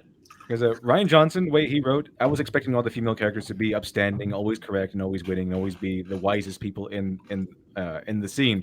If he had made her duplicitous and backstabbing, I would have been really surprised. So yeah, that would have subverted my expectations. I had to put this on the screen just because it made me giggle. 50 Shades of Vader. I want to see that. No, that's what it is. My taste. Sign agreement. Does it hurt? God. Imagine like a Gotham High revision of Star Wars. Darth Vader is Darth can I Vader read have this friends. one? He has followers. Luke Skywalker is an Asian bisexual. Can I read this one? But where are the wombs and the bridges, the themes? The themes. Oh yeah, there's another video that she talks about bridges and how the bridges are. She brings in Freud, and you know where it goes from there. But it's mainly due to Kylo Ren. God, you know it's really weird that they keep bringing sex into it. They always do. They always do. Finger It's sex. so weird. Bridges are sex. Throne womb scene is the sexiest scene in Star Wars. You know what? The most sexual scene in Star Wars is that Empire Strikes Back scene where you're trembling. That was like a great romantic scene. Other than that, and the bikini or an outfit or something like that, the movies aren't really explicitly about sex. They're more about romance in like the pulpy classical way. So it really disgusted me to see them go into this really weird kind of like almost Cronenberg nightmare romance. And then that there were people that were excited about that. But I shouldn't be surprised because, again, Twilight is about a 112-year-old pedophile going to a high school and trying to pick up a girl. That's the romance story. You're not wrong, Glib. You're not wrong. That's totally an accurate assessment. Somehow, in the dark realms of fantasy, there are people that want to turn that into some kind of like positive experience, and the fact that they want to add that into Star Wars is another weird one, you know. And the fact that I think the worst thing in Star Wars before this that we had romance wise was the sand stuff, and the fact that Padme was sticking around with a child murderer. The fact that that's not the worst thing anymore is really depressing. Yeah. Thanks, Ryan, but the women, children too. JJ, for solidifying it. So that theory that Ryan Johnson was just like this the sin eater of all the other sins of the Star Wars creators was kind of might be real. Maybe he wanted to make the worst Star Wars movie ever created so that he would take the blame and save the franchise. I think that was ER's theory. He was like, if I were to do it, isn't this exactly what I would do? I'm like, yeah. ER, that's another great turn of phrase. All right, let's keep going. Herself to Kylo Ren, who takes her up to Snoke so he can turn her to the dark side / kill her. Rey, who No, not necessarily. She wanted to go. Kill her. It's just kill her. At least Snoke just wants to kill her for whatever reason. Why don't they just kill her? Why do they want to take her to the throne room in the first place? She's a Mary Sue. They can't kill her. It's impossible. Like they just kind of they tried it in the hangar, like they lined her up, and all the stormtroopers just kept shooting. I think that the idea. If she had stormtroopers shoot her, if they had stormtroopers shoot her, they would all the laser bolts would bounce back at the stormtroopers. I think that the idea is that she kind of knew Han Solo before, and so she wants to figure out why Kylo killed her father, because the Luke idea of saving Vader is being imprinted upon Rey trying to save Kylo Ren. And the issue is that we don't really know the characters enough to warrant any kind of redemption. Plus, the character that got killed is one of our favorite characters in Star Wars. I mean, I would say that maybe like 40% of the original trilogy fans. It's no more than that. I'd say 50% of the original trilogy fans. Han Solo is probably their favorite character, and that's the character that gets killed. And I think it's really interesting that the character that is being put in there as the bait romantically by Snoke, implied in the story, is this father-killing person who wants to kill the past and also kill his mother, and that's supposed to be the romantic bait for Rey to come in, all like dressed up and stuff to get murdered because she's trying to do the Return of the Jedi turn and save Kylo, but again, subverted expectations. So like, obviously this is a mess. So I find it amazing that anybody would want to justify that. So here's a super chat from Punished Berserker, and this is an odd one. Wrong. The most sexual scene in Star Wars is R2-D2 sticking his Robo-Wang into the power junction on Bespin and getting robo-syphilitic insanity. That's actually incorrect. The most sexual scene in Star Wars is the scene that we don't see, where we find out that Obi-Wan is actually the father of Leia and Luke. That'd be dark. That'd be really dark. That would be really interesting.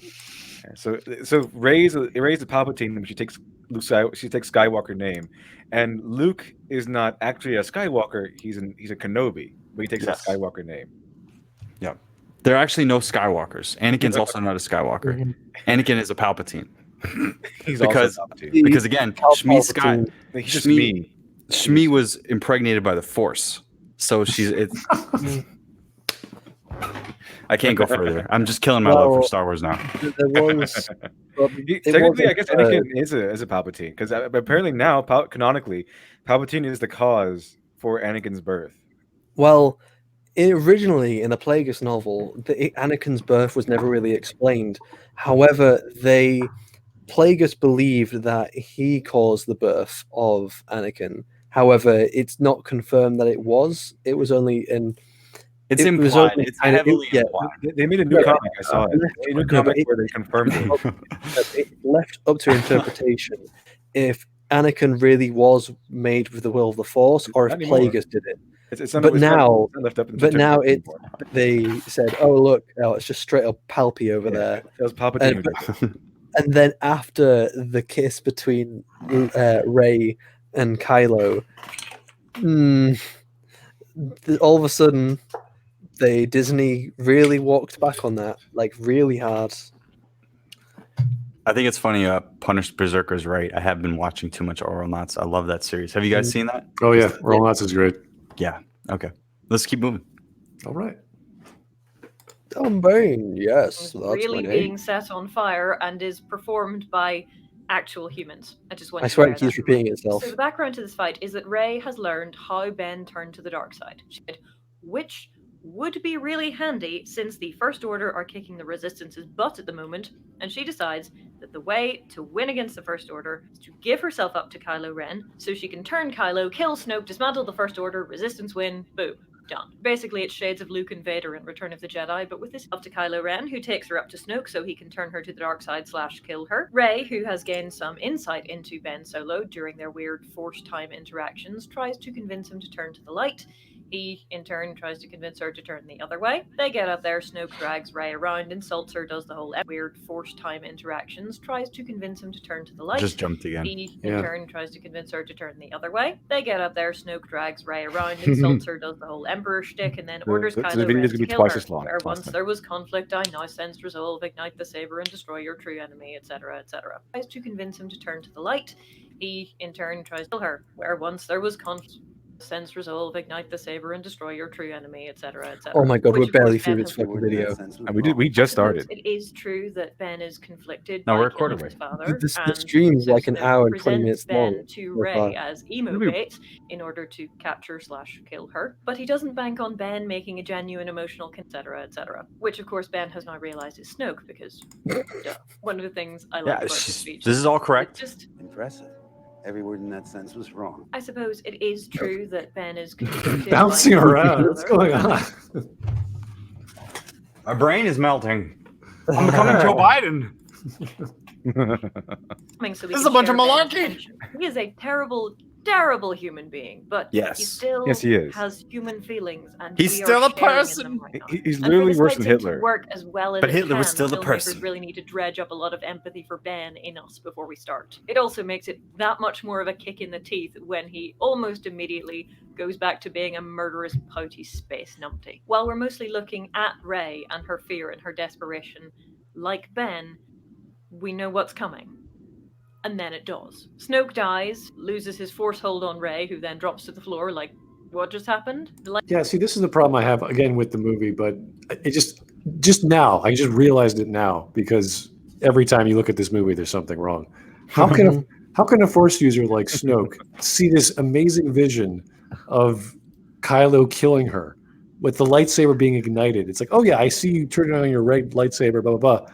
When it's actually when he hasn't done it Oh yet. my god! Remember when he's just like narrating, "I see you doing this thing, but the script will have me doing another thing," and you're like, "Yeah, I know. This is fucking remedial. I feel like I'm in 8th grade again." Does that Like mean we the paused Force? Like we is paused the- before, where Snoke is looking at the camera, where it's like the record scratch. Like I know you're wondering, how did I get here?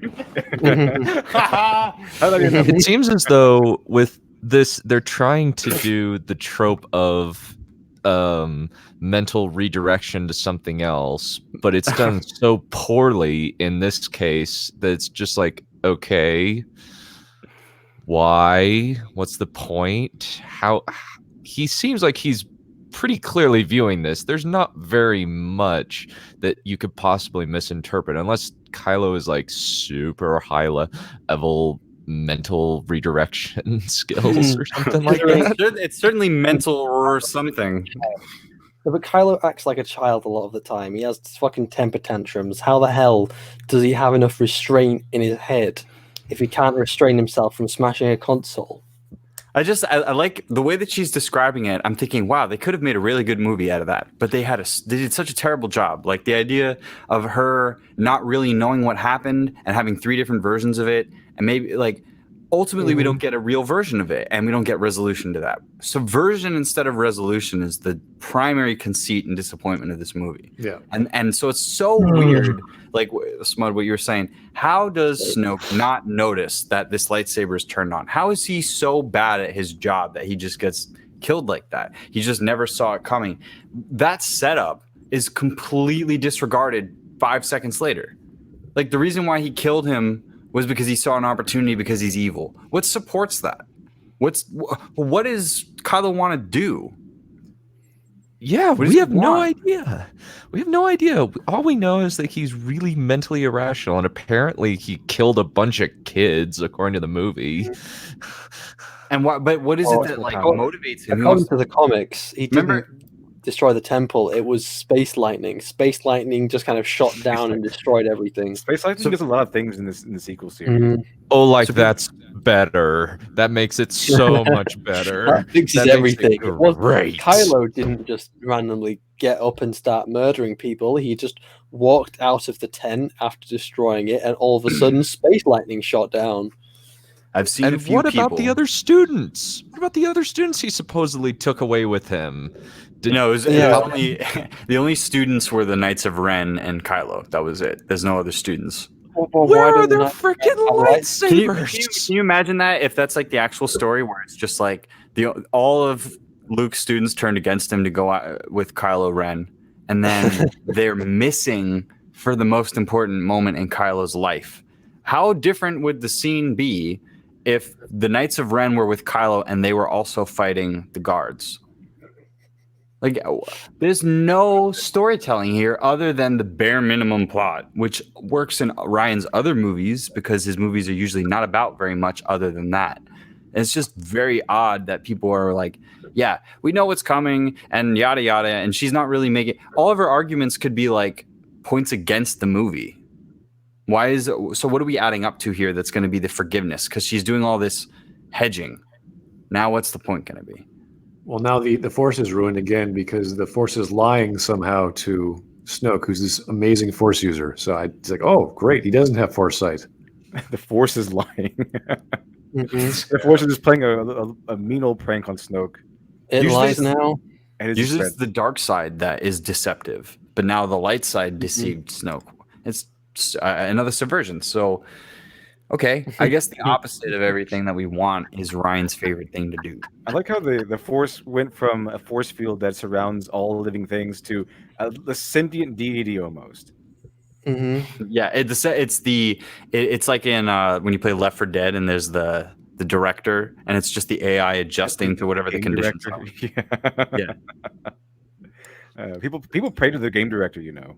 It's an energy field that's all around us, binds us kidding. and penetrates us. I'm just It's kidding. like- It's a literal god. No. I'm sorry. The force is whatever the plot needs it to be. Exactly. Basically, the Force by the time the sequels come out, the Force is basically Loki. It just tricks people and You That's must no, know it's the way of Zeus. the force if It's- you were to come with me to Alderaan. No, it's He's Zeus. like Obi-Wan's whole Force spiel is Zeus like, now. you must learn the ways of the force if you wish to become a Mary Sue, and anything you do will be great. exactly. The way of the So- Mary Sue is a so- long road. What's happening is the super chat from WD Frost is so Yoda set the school on fire again. And if you actually read the comic, I think it's implied it's Snoke or I think it's the Emperor. We're not exactly sure. I Both think are it's dumb. never Both are explained. dumb. Yes, Maybe Why Yoda is did- everyone. Maybe Yoda is Palpatine and Snoke. it's the Emperor. Yoda's Palpatine. It's always the Emperor because it's like I've been every voice you've heard inside your bed, All and the you're like, answers what? is the Emperor. That's like Kingdom Hearts. In Kingdom Hearts, you're either Sora or you're Anthem. In Star Sorry. Wars, everyone is Palpatine. Okay, we gotta be careful Dude, with you Lord okay Captain there, there. buddy? You turning into Joker there for a second. Yeah, that's the joke we were talking about before. Do you just We're have, gonna the, have to- the Joker is just in your room? We're gonna have to change it. He's gonna have to have an avatar now. It's gonna be Lord Captain Joker. Yeah. Oh, no. I forgot what I was gonna say. I was gonna say something. Oh yeah, I don't know what to say. So I was just something to do with Palpatine now. Oh yeah, if Palpatine had the power to just up and destroy an entire Jedi temple with space lightning, why did he not just do that on Coruscant? Why Like, didn't if he can- Yoda if why he can didn't a just Force use- Ghost pilot the Holdo maneuver? Why didn't Yoda sit at the and go? Yeah, we might as well. Why didn't the Jedi, like, well, for one, Palpatine could have just struck space lightning down on the Jedi Temple and blew it up, and for another, if Yoda could do space lightning, why didn't he just kind of sit there in the battlefields in the Clone Wars, like, oh, space lightning, bzzing. Oh, space lightning, bzzing, blow up massive battlefields, just massive they- battlefields of droids. When they just asked the question on EFAP, what's the point of being alive in the Star Wars universe now? yeah, It's Apparently to not your God, if you're worship God. Rey. You know, Literature Devil. If we were all there, we could just worship Rey as our Lord and Savior that has come to save us from the evil Palpatisms. in books. So in was it the Heir to the Empire books, it was heavily implied that over time, Force ghosts would lose their presence in the world, and that is why kind of they have one of the scenes is Obi-Wan saying goodbye to Luke, and it's like, I might not be able to like appear to you again. I'm sorry. You're on your own now. You have to rebuild the Jedi Temple. Blah blah blah. So originally, like, they had no presence in the world other than their physical image, and even then, over time, it slowly deteriorated to the point where they couldn't appear again. Well, apparently on Octo, they are gods. On October, Nowhere they can just else. drop space lightning. Everyone's apparently a fucking Jedi ghost now. You don't need special training for it. You don't need to go to the Wills. Everyone gets it. Fuck all. Yes. It's forced socialism. Have you guys False seen? socialism. Have you guys seen the How It Should Have Ended for Rise of Skywalker? It hasn't. It's like they all come back and they all get lightsabers and they all just kind of beat his ass. Yeah, that is what they have essentially made possible in these movies. They could do that, and we would believe it, sort of. We would say it's stupid, but we're like, At this well, point, they opened up the door. I wanted using what Darth we know Jar about Jar Force to be the one that was behind all of it. I wanted Jar Jar to be coming back. I wanted all sorts of weird characters to come back and just Jar Jar coming back would subvert your expectations for sure. He's a character we haven't had before because he's funny, you know. If we can get him to work, you know what I mean. Jar Jar's the key to all was this. funny. The key to all this. Han was very, very funny. All right, let's continue with Snoke's snuff film. Lightsaber slides right out and all the way towards us, and Luke's saber, Anakin's saber. Like I said in my Force Awakens video, the most recognizable piece of kit in the entire Star Wars Piece of universe. shit. Piece of kits. Kits. The most recognizable piece of shit. She said kits. You know, it's funny because it's like every time somebody brings attention to that, I'm like, yeah, how did they get it again? Didn't it fall into a gas giant? What does a gas giant do? Let's think about that. That thing would be melted up in the atmosphere immediately. That thing is gone because otherwise Luke would have it.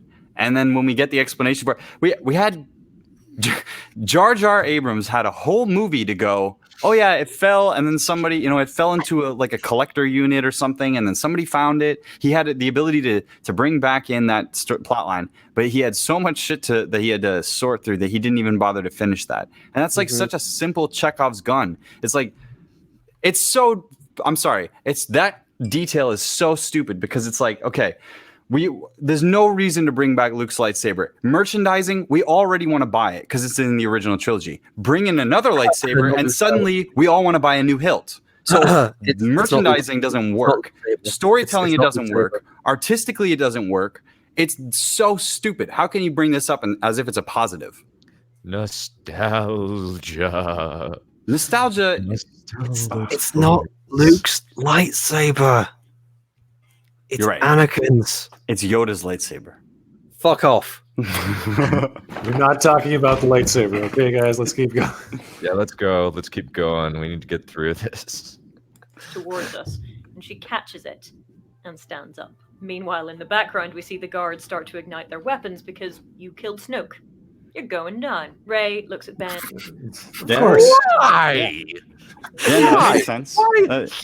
Kylo's your new boss. Initiate Order 6. Oh, Why on earth? Order 75. Kill Kylo. In the case I ever die, kill everyone in the room. And again, he's a clone of Palpatine. So what's the plan here?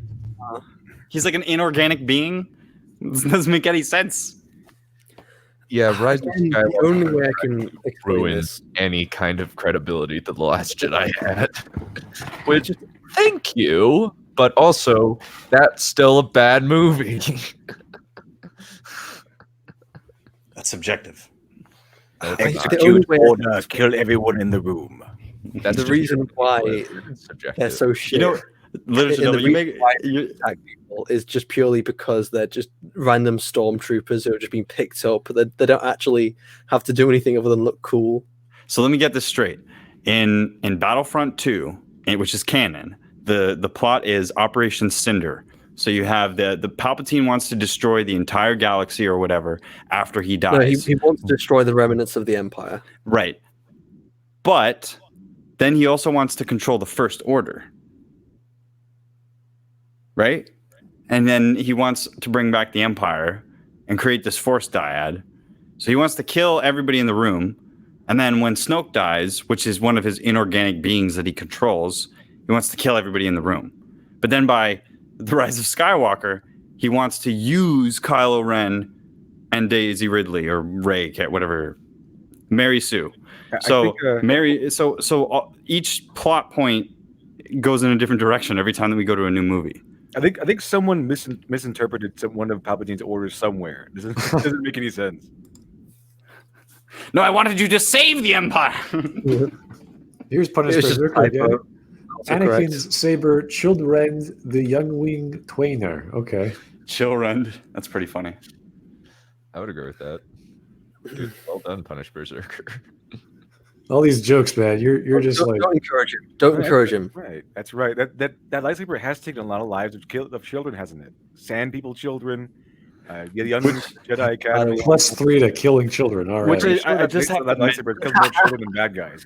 I just have to mention as a point to that, the new canon says that they bleed their crystals So you'd think that the thing that would kill all these children, kill just thousands of people, that was held by all these just crazy Force users and all the dark energy that's around it, you'd think that would be like red or like dark black at that point. Well, I think the bleeding is more to do with like some kind of force, some kind of dark force meditation that corrupts it. What's darker than killing children? Well, I guess the Force is fine with it. I guess you can be a good guy and kill a bunch of children. It's perfectly fine with the Force. What's darker than killing children is saying that 2D Clone Wars is better than 3D Clone Wars. Yes. 1D Clone Wars is the best one. We're not having the Clone Wars argument, guys. No, we are. We're doing it here. No, You're right. not. The best Clone Wars is Clone Wars 4D from 3040. Sir. Come on, let's do Clone Wars now with smells.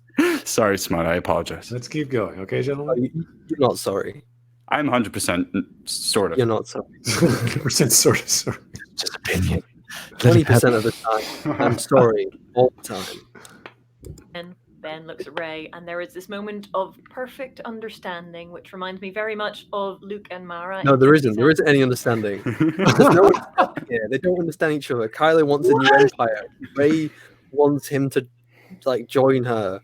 There's not an understanding here. They everyone want in the room, separate things. and then after order kill everyone in the room, it's all execute order, fall in love.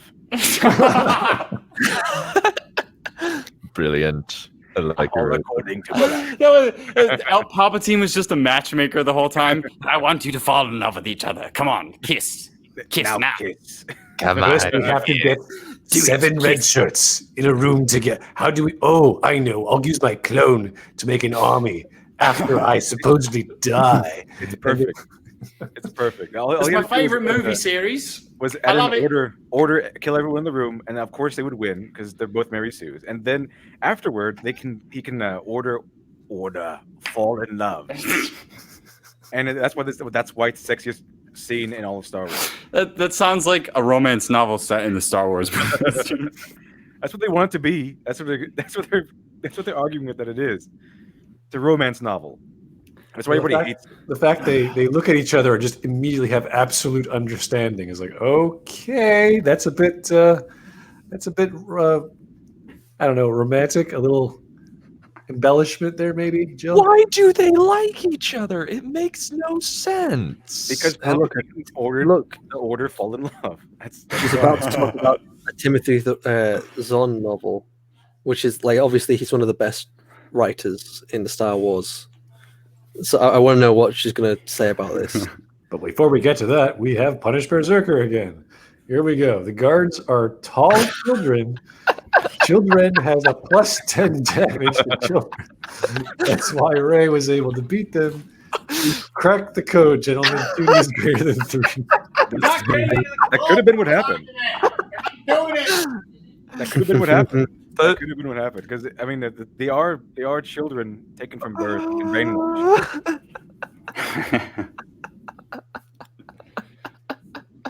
I know we could go through the entire movie with all these stats, like RPG stats, that just go through explain things. That'd be fun. Well, I know what I should do. I should have all of these guards run up and try and force these two to fall in love so that I can create a dyad in the Force so that I can suck their juice out of them so I can make myself only slightly less Just keep going. I want to keep going now. I want to look. We've been here for 1 hour and 40 minutes. I've been here like 28 years. It's getting old. All right, keep going. A murderous pouty space. Whoa, we Well, just we're jumped. mostly looking, and the rest of it is just visual things, which are probably 30 plus. Like the framing is generally of these 2 main characters in the midst of all of, that probably wasn't strictly relevant. But I really like those books, and Force bonds are kind of my jam. So a little bit I of that. think it's moment of perfect understanding, and then it becomes She brings up the Timothy Zahn books. All right, let me just go back a few more seconds. There we go. Talking about this really intimate knowing of the other person. And so Mara doesn't need to watch her back because she knows that Luke is watching it and vice versa. You know, that probably wasn't strictly relevent. But I really like those books. So and pause. A force bond is very fucking different to the force, the retarded force fucking dyad. I swear to God. I agree with you, but all I have to say is bond, force bond. Oh, God. But okay, so there's a difference between a force bond between Rey and Kylo, the protagonist and the antagonist, and a force bond between, let's say, Luke and Mara, or going back to Knights of the Republic, Bastila and Revan. Like, because isn't that just like a metaphor? Isn't that just like a metaphor for when you meet somebody in your life that's like your connection? You know what I mean? Like your soulmate or your twin flame or whatever people talk about. Isn't it just supposed to be like a forced version of that? I don't know. Yes, Ryan. Ryan. Look, you really think that Ryan went into a Timothy Zahn novel and read it and think, oh look, I need to take this element and put it in there? No, he didn't read the fucking books, did he? If he read the books, maybe we'd have a better fucking movie. Yeah, if he read the books, it was just to mine them for stuff to ruin. Yeah, there's no mention of a force bond. It's book miners. It's like, hey, look, I need 3 of you to go through these books, and anything we could possibly abuse, or use as an excuse, you come to me. Something that Alex Shaw did in his Rise of Skywalker predictions was he said that it's basically the Jason and Jaina story, only better, and it's the Last Command, only better. And I'm just like, no. Yeah, no, that's stupid. Like, I have so many problems with Alex Shaw. That is what if Rian Johnson was part of Palpatine's plan? What if it was like I shall finally rid myself of the Jedi, commit Operation Rian Johnson. Yeah, Jedi all credibility. Get completely wiped out from the Star Wars universe easily. Anyway, keep going with the video.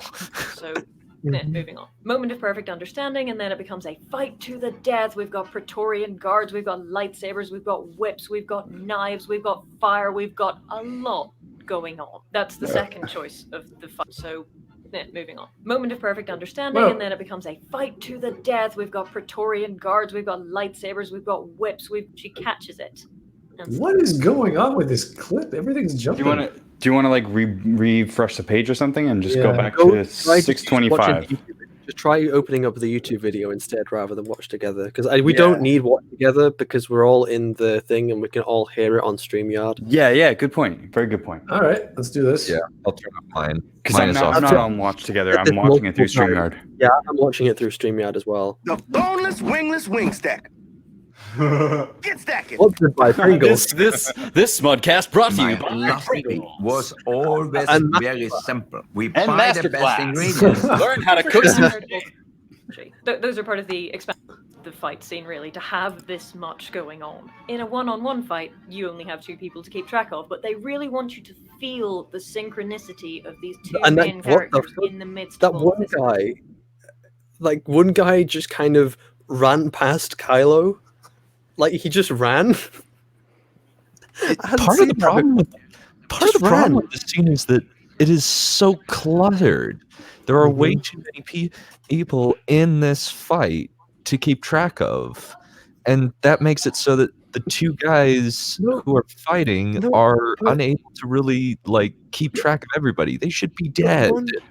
One guy just he was like on the behind Kylo right now, and he was like behind the throne, and he just ran straight past Kylo and off the side of the screen. Yeah, that one's hilarious. It's like, what the fuck?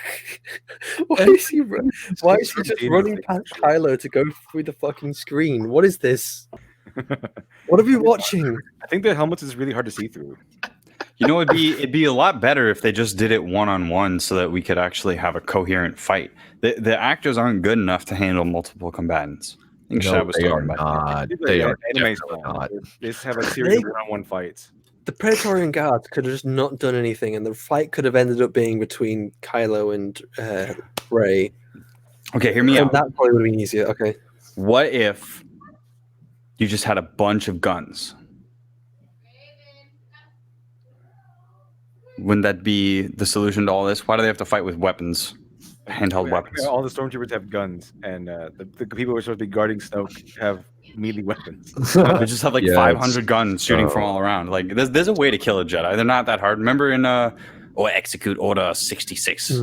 They're killing all the guys. And Order 66 was a bit. It was a surprise, to be sure. But yeah, but like even the ones that like defended themselves, it only took like 6 or 7 clone troopers to take down a Jedi.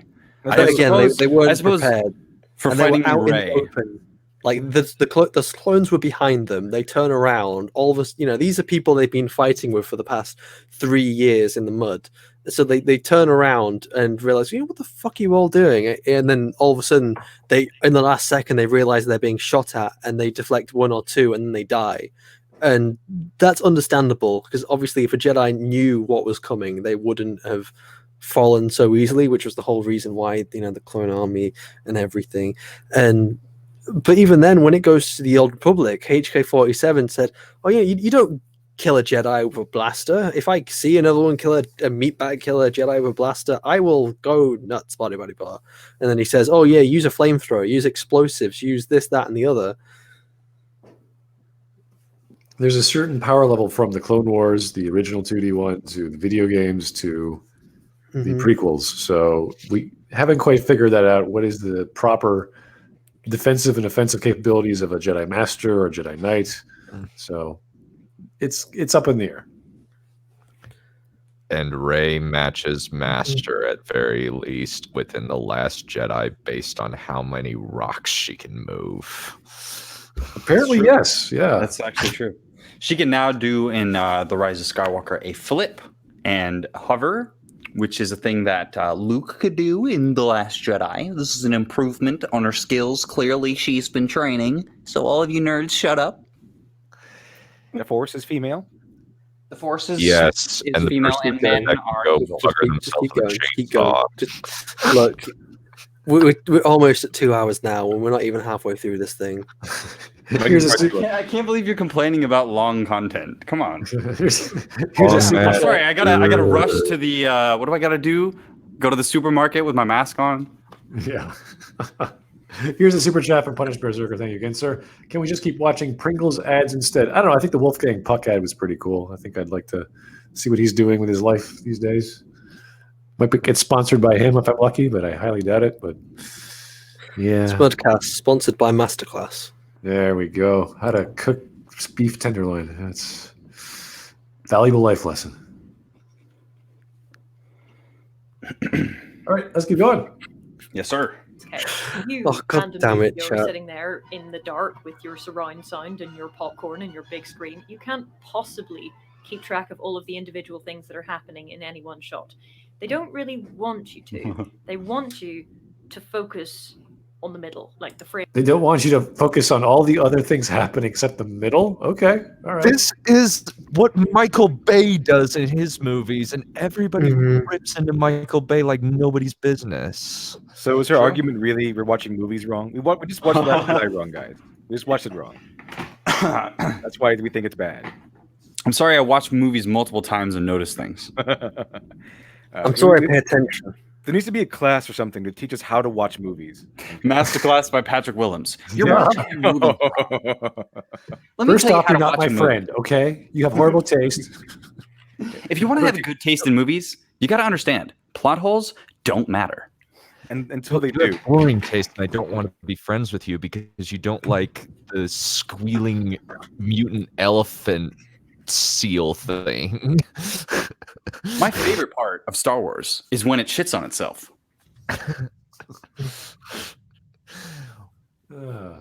Patrick, why do you exist? Why are you like this? I don't know. God damn it! I was gonna do that. Hey, SpongeBob, plot holes don't matter.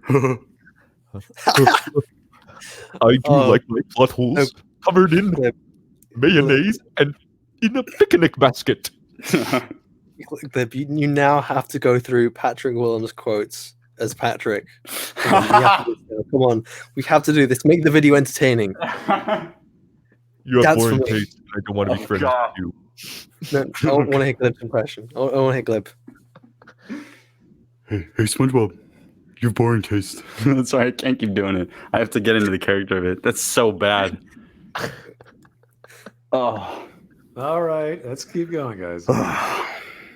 Framing is generally very central. They just want to keep your eyes in the middle. Most of the other stuff that's going on around the sides is just kind of atmosphere. The first sequence. Okay, choreography is atmosphere. Thank you, Jill. That's great observation. Yeah, and that explains why right now there are two people over there who are just kind of standing around. You can see in the frame right now. They're just standing there. We should just have Vitus, the guy that sings that song in the background, dancing, and have like Aphex Twin playing piano in the background because it's atmosphere. You know what I mean? Maybe John Legend can sing a tune about love. All of me loves the dark side and you. That would give it a lot of atmosphere. Is 12 seconds long, and there are probably 30 plus moves in it given the number of people involved, and we just stay with them for the whole of that time. We really establish where they are in time and space and how overwhelmed they are on a numerical basis. It's a complicated piece of choreography, which is why there are at least 2 or 3 things which go a little bit wrong, and a second or 2 makes a lot of difference in choreography, so you do notice, but probably not the first time. Actually, let me rephrase that. You'll notice if you're looking, but still probably not the first time. Like I said, if the movie has grabbed your I know it's attention, then probably the the center. first time. I notice these things. It's not difficult. You just have to pay attention to the film. And some people don't notice these things first time, and that's fine. But there are people who do. And it doesn't matter if you don't notice it good or not the first time. Every single time after that, you're going to notice this. And every single time, it's going to ruin your enjoyment. Because every single time, you notice how fucking shit the fight is. But that's just, not really important when you're focusing on the center of the piece. It's just fucking crazy. Crazy fucking bellend. Here's a wonderful super chat. I don't know why I'm saying this, but thank you, Alexander Mosley. Glib, I loved your Sonic impression. Can you say the "saving what you love" line in that voice? That's no good. We're gonna win this war, not by fighting what we hate, but by saving what we love. And that's half the battle. And that's good. Fighting what we love. Saving what we hate. That's how we'll win. If you're a Sith, you think that way. Right, you're wrong. We have to save what we hate. I would rather watch Batman and Robin than watch any one of the sequel movies. Some people think we gotta fight what we hate, and that's no good. Batman and Robin is hilarious by comparison. We said better humor. We'll do a stream on Batman and Robin sometime. I have some stories because that was the first movie set that I visited. My dad was an AD on that, so I have some stories about that. We could do that later. That's a great idea. All right. I would love to do that. I would be down. I don't think it's a good movie, but I love watching I think that was the first film I ever walked out on, actually. Oh, it's terrible. But when you're a kid and you're on the set, it's magical. Oh, and for sure. You meet Arnold, and he's this giant Iceman. He's like, "How are you doing?" Like, "Good, sir." Center of the frame is where you're looking. Is that the movie with the back credit card, or am I thinking one of the other shitty Batman films? No, that's Batman Forever. That's Batman and Robin. That's the next one. Yeah, Batman and Robin is the one is about all of them coming together and defeating all of the other villains. It's basically like like a gay version of Arkham City. That's a very interesting comparison there, Lib. I'm not sure where you're going with that, but we're not going to continue. So that's no good. Visual noise to set the scene. Like, why is this guy twirling to nowhere, for example? Or why does he aim above her head? Well, obviously, it's because... But the problem is it's nonsensical. It makes no sense. That's the problem. Or why does he aim above her head? Well, obviously, it's because Daisy Ridley is supposed to duck, and she does like half a second later, and those things are supposed to come at the same time, but, and that's a not problem. hitting Daisy... Yes, we know it's rough. Yeah. You are arguing why Daisy Ridley is crap at what she is doing. Wait. No, she's admitting this. She's admitting this is a bad thing. Okay, so give her her moment because we're on the same page. Thank you. No, I'm not giving her a moment. Well, let's listen to her at least. Yeah. And those things are supposed to come at the same time, but not hitting Daisy Ridley in the head is more important than getting the choreography precisely correct. But the vast majority of a movie-going audience are right. But you can get it right and not hit someone in the head. That's called good choreography. It's called practice. Yes. It's called not hitting someone in the head. That's what it's called. So she's admitting it's bad, but what's her reasoning for why she doesn't think it's bad? Your Honor, I almost didn't murder them. I just, take. not professionals, and they do get the point, because the point is not the fight itself. The point is how the fight affects the characters. And so you it does not. If you can't do something right, why do it? That is the question. Because you have a contract. No, but if you can't get this scene work, if this scene doesn't work, change the fucking scene. Well, she said how it affects the characters. I'm like, how did this fight affect the characters aside from slow them down? Like, what did it really didn't do? Affect them whatsoever. They could have cut this entire fight scene out of this whole thing, and it would have cut Kylo and Rey both looking at each other and say, "Oh, I want that sword. Oh no, you can't have the sword. Oh, I'm gonna force pull the sword. Oh, I'm gonna force pull the sword too." Yeah. Like, I don't mind her argument. She's just not giving us a good reason. Well, I seem to have found a retarded movie. I can't seem to escape it after 5 fucking years. Smud, have you noticed that she's basically, it sounds like she's talking about a boyfriend that used to abuse her, but he was really a nice guy. She's like, yeah, like he almost beat me, or like, he always used to shit on me, and like he had all these problems. But you know what? He focus on the middle. The middle part was really good. when you're going through it, you don't really notice it. It's just when you think back on it that you notice all the. It's like, why are you trying to tell me this, girl? Like, just admit that it was a bad experience. This fight is the least consequential fight in all of Star Wars. It has no bearing. Qui-Gon Jinn dying in the Phantom Menace, that has some consequences. Dooku v. Anakin and Obi-Wan in Attack of the Clones, that has consequences. Pretty much all the ones in Revenge of the Sith, those have consequences. This is just fighting a bunch of red shirts that have negative character, that are just there to be killed for the sake of having a lightsaber fight. They're quite literally red shirts at this point. Yeah, they are. Indeed. Literal red shirts.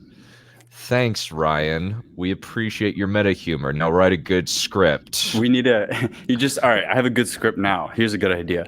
We need like an Apocalypse Now style movie where it's all the red shirts gathering together and they're tired of being taken advantage of. So they become like a rogue element. And it's all the heroes that are trying to get rid of these nobodies that are like, fuck you. We're done with being your slaves or whatever. I'm not going on that mission without any armor on. This is stupid. You know what? Better movie. Much better movie. It's like the budget Expendables, I guess. What is it? The petty cash? The literal Expendables. Start with a little bit of slow motion so we can really take this in. 2 of our main characters, who up until this point have at best been edging towards a small amount of understanding, turn their backs on each other in a gesture of absolute trust. Not just, I trust you not to stab me. It makes no fucking sense. They have no connection. All they've done is... No, they don't. I agree. And then all of a sudden, she's told that, with all these seeds were planted in her head, so how the fuck did she need to trust him? And this trust ultimately amounts to fuck all.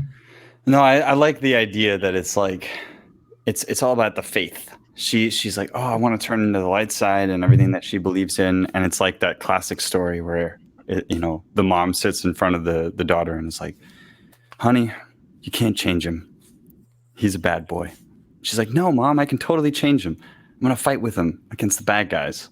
And then he just wants to become the emperor of his new Hitler Youth program or whatever. It's just, you know what would have been it's good? pathetic. You know what would have been good is everything had been called off if the resistance had just been and accepted into the First Order, or at least spared, and Rey and Kylo had set themselves up as the universal rulers of the galaxy. It would have at least been interesting. It wouldn't have made sense, but it would have been better than great. It would have been better if Kylo was there, and then he did the same thing with Hux, where Hux was thinking about oh, maybe I'll be in charge, and then he realized that Kylo is too powerful. Kylo kicked aside Snoke, sat on the throne, and said, Rey, you can leave, and with all your resistance troops, if you just leave. And that, because you helped me, I'll give you that. And then she can be there, and then you can have a dramatic moment between them, and they can have that conversation about all the stuff that we're talking about. He can sit on the throne, and we can have the camera kind of slightly tracking left as he talks down to her, and have that actual philosophical conversation, because they have that moment. And in the end, Rey can turn away because she realizes she can't convince him, and if she fights him, it's against going what she wants, which is to turn him back to the light side, if she had a reason. It's just So essentially what we're finding out here is that Glib would have been a much better writer and director for this than Rian Johnson. I mean, I think we already knew that. I've had this fantasy in my head for quite a while where I run into Rian Johnson at a restaurant, and he's sitting there and he's eating a steak and he's drinking some red wine. And I walk over to him and I take the red wine and I pour it in his steak. And he goes, "What the hell? I was eating that." And I go, "I know. And I was enjoying Star Wars." And then I walk away. No, I would have said it subverted my well, that subverted your expectations, isn't it? You know it wouldn't be red wine. It would be soy milk. No, it'd be red because it's like the red from the surface of crate or whatever. Or fruit juice. It'd be fruit juice, probably. He's eating a soy burger, and I spill all of his Chipotle aioli. And he goes, "I was noshing on that, dude." Vegetarian burger. Face in your face. I swear no one's going to get that beans joke. It's from a game that I don't think many people like around here. So I don't even want to think what a soy burger tastes like. So I've smelled vegetarian burger. It's probably significantly worse. It tastes like the broken dreams of a nerd who's prematurely going bald. Oh. Okay, then let's keep going. Me in the back, but also I trust you to watch my back, and off we go. I sometimes see people ask, well, if there are mistakes in the fight, why don't you just do it again and again and again until it's perfect? Well, there are a number of good reasons why you cannot do that. For example, okay, I gotta hear this. Yes, I can't wait to hear. Just think about Jackie Chan. Everybody, just think about Hong Kong. Why couldn't they just do their jobs correctly? Well, here's the reason why. Oh God, that applies to so many things. The thing is, we are. Yeah, let's go. Let's go. The thing is, we are not expecting perfection. We are expecting competent. This is not competent.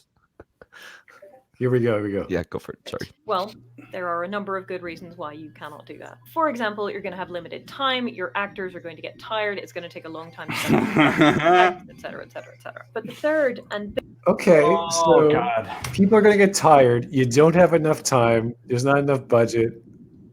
Okay, I mean that's not. Right. She's not wrong. All right, no, she is wrong. Let's break this down. Number one, you have the set. It's on a sound stage. You can do reshoots. You only need a few actors and the stuntmen. It's not that complicated. It's not that expensive. Just save the set. You know that you don't have the coverage. You can't make it during the budget and the time period that you have. You got to continue. Actors getting tired is not an excuse. You go, oh, the actors are tired. We need another day. And then Kathleen goes to the third point of the budget and goes to Disney and says, yeah, we need a couple $1 million more. And Disney goes, no, you can't have millions of dollars for your Star Wars movie. So stupid. And they didn't know Star Wars was failing at this point, so they would have probably given a couple more extra millions. I'm not going to give money to the most profitable movie series of all time up to the Marvel movies. They basically let Ryan waste a ton of their money on a frickin' sea cow in Canto Bight. They airlifted in a prosthetic thing so that they could humiliate Luke on a protected environment in an island in Ireland. You don't think that they could do a couple reshoots for a week? really Or get just it down. put it on a set. Do it on a set. Take all the photogrammetry of the environment. You can take a 3D image of the environment and recreate it in a 3D backdrop. And if you want an outdoor scene, but again, the throne room scene is indoors. They have the set. They could lock it down. They don't have to give that set space to anybody else. It's Disney Studios. They can do whatever they want. And the thing is, wasn't a lot of the crate scenes also on, not crate, Sea Cow Planet? A lot of the scenes there were on, I don't fucking care. I don't care at this point. Ryan doesn't care about his script. I don't care about his fucking names. But, there was part of that island that was built in a studio. So why didn't they just, do that rather than airlifting in a fucking cow? Because we needed that shot. Because Ryan Johnson is an artist. Let me tell you what's funny about that. Get a real space cow. So it's funny to me that they spent the exact same amount of money they spent on the Jar Jar costume, and then found out they didn't need the Jar Jar costume because they could do the character in CGI. Same amount. So that sea cow is worth just as much as Jar Jar. All right. We have a super chat from Mariner1712. Thank you, sir. I can't imagine her seeing shows like Kamen Rider or Ultraman or Garo, where suit actors memorize long fight choreography with large props and suits that are hot, heavy, and almost entirely blind. Yeah, they would get tired. There's not enough time in the day. Just wouldn't work. Can't be done. Yeah. Okay, she has another argument to make. Let's hear it. Biggest and, in my opinion, most controversial choice of this fight scene is the other reason that you can't just do it over and over again until it's perfect. It's all them, or very nearly. A reasonable rule of thumb, and I'm... What? You can't redo it again? What? What do you mean that's all them? It was all them with Obi-Wan and Anakin in Revenge of the Sith, and that fight was infinitely better than this. But what does she mean? It's all them, so they can't reshoot it. They did reshoot it. They reshot it a lot of times. Yeah, the dolly shot was 25 times, as Daisy Ridley said. So they did 300 shots, and this is the best one they had.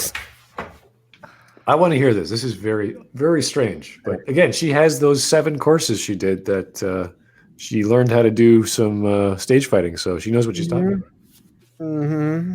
Of course. Sorry if this ruins movie fights for you forever, is if you can't see the actor's face clearly, it's probably not actually them. Want to know how many shots I counted for a stunt woman in this fight? 1. Maybe 2. So while great choreography... Oh no, they barely used any fucking stunt people. Well, maybe they should have used more fucking stunt people. Maybe that would have helped. So wait. The argument is that there's no face shots in the choreography. And so, remember Taken 3 when they did all those cuts so that Liam Neeson could climb over a fence? Right. There's a way more efficient way to do that if you just hide his face and have his body double and do a shot where you're tracking him from behind, and then he jumps over the fence, and then you just cut to the reverse shot. The fact you could also do instead of jumping over a fence, have a gate. There you go. If they took so many shots, took so many retakes, did so many reshoots, and this is the best they had. Maybe there's something wrong with the scene. Unless Daisy Ridley and whatever his name is, unless they're completely incompetent at acting. Yeah, Kendo Ren. Unless they're really incompetent at acting, then if they're doing this over and over and over and over and over and again endlessly, until they had to just give up, throw their hands up in the air and say, let's just take it. For our Star Wars movie, let's just go with the best we got. That's it. Maybe there's something wrong with the scene. Maybe they need to take a look at it and maybe do something that's more feasible than what they were trying to do. As far as I am aware, there have only rarely have they had to use stunt doubles in Star Wars. Mm-hmm. Most of the time, I think the only example I can think of is Christopher Lee, only because Christopher Lee was 90. No, he needs to do all his own stunts, and it needs to be a one take, and he needs to do it 25 times, and it still needs to be bad. Because his face is not showing. I'm just being reminded of... And sorry, can I just add? Nowadays, you can do digital face replacement, so it's not an argument. So... Good One point. thing that I'm kind of being remembered by is kind of like how who's Brie Larson ended up saying, "Oh well, I do all my stunts myself," and really she actually had stunt doubles, and even all the stunts that were in the film aren't even that impressive. Remember, no, she climbed a rope. it's Once Upon a Time in the West. It's like, if Leonardo DiCaprio gets hurt, then the whole production shuts down. So you need stunt people. So you have a limitation based on what the studio is going to want from their actors. So if you want to do some really crazy stuff, then put the stuntman in there. There's no problem with that. We've been doing that for years, and now we have more technology to assist that. So it's just not an argument. Yeah, I don't think we have to go any further than this argument. I think we've pretty much seen the extent of her bias, and anything further is just going to be a waste of our time. I'm going to see what else she has to say, but other than that, I don't want to hang you guys out here to listen to this stuff because it's pretty. It's hurting my brain. Yeah, no, I know. I'll stay. I got nothing else. Oh no. I understand, but after once we reveal this information, I think okay, she can't think past her own bias, which is once you've identified that, you don't need to listen anymore. That's true. You're right. So let's just hear the end of her paragraph, and we'll see what she has to say. The biggest and most risky choice they made was this: show their faces all the time, which is no question going to result in a fight scene that looks worse on a It doesn't have level to. than one performed by It doesn't have to. That's the thing. There are fucking fights in lots of movies that don't use stunt doubles. Her last argument, okay, let's just get this clear, okay?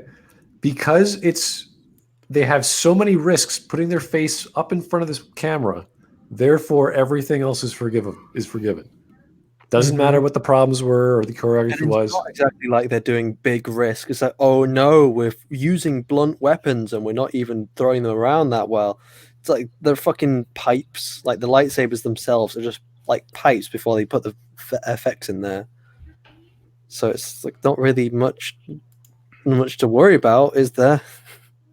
What a silly argument! I've never heard that argument before about any scene. Like, imagine it's not a fight scene. Imagine it's just a normal scene of people, an action shot or running or whatever. It's like, oh, they're old, so we can't do it too many times, or we have too many people. There's not enough. Someone's gonna get tired running. You can't do like these ridiculous arguments. You have film. You can record and re-record and have more film and have digital film. It's like, come on. Excuses. Yeah, no, this is really sad. And at that point, I think we're done. Thank you, Jill, for your wonderful, interesting green screen presentation about why you enjoyed the Last Jedi fight scene. Well, we should end this on a high note and watch the Anaxar trailer. No, we're not. I'm not getting flagged again for the 7th time every time. We should end YouTube this bots on are a high hungry. YouTube bots are hungry. Thank you, Glib. That's great. There you go. Okay. Stardate 505. We encountered a really retarded video. I cannot seem to understand what the fuck this lady is saying. Well, guys, thanks for joining us. We appreciate it. We only got through 9 minutes. If you want to watch the other rest of it, the film, you could go ahead to her channel. She's got more subs than me, so she's obviously sitting pretty. So yeah, thanks for tuning in. If you have any other suggestions, come to my Discord, leave them in the suggestions channel. I appreciate it. Thanks to everyone for joining us, from Lord Captain Dunn, Shiny, Glib, and of course LiteratureDevil. Always appreciate your time, sirs. Yes. And we'll see you soon, I hope. Okay. Thank Have a you. good one. It was great to have you. See you later. Bye. Oh, you didn't have to leave. It was the stream that was in. Oh. Yeah,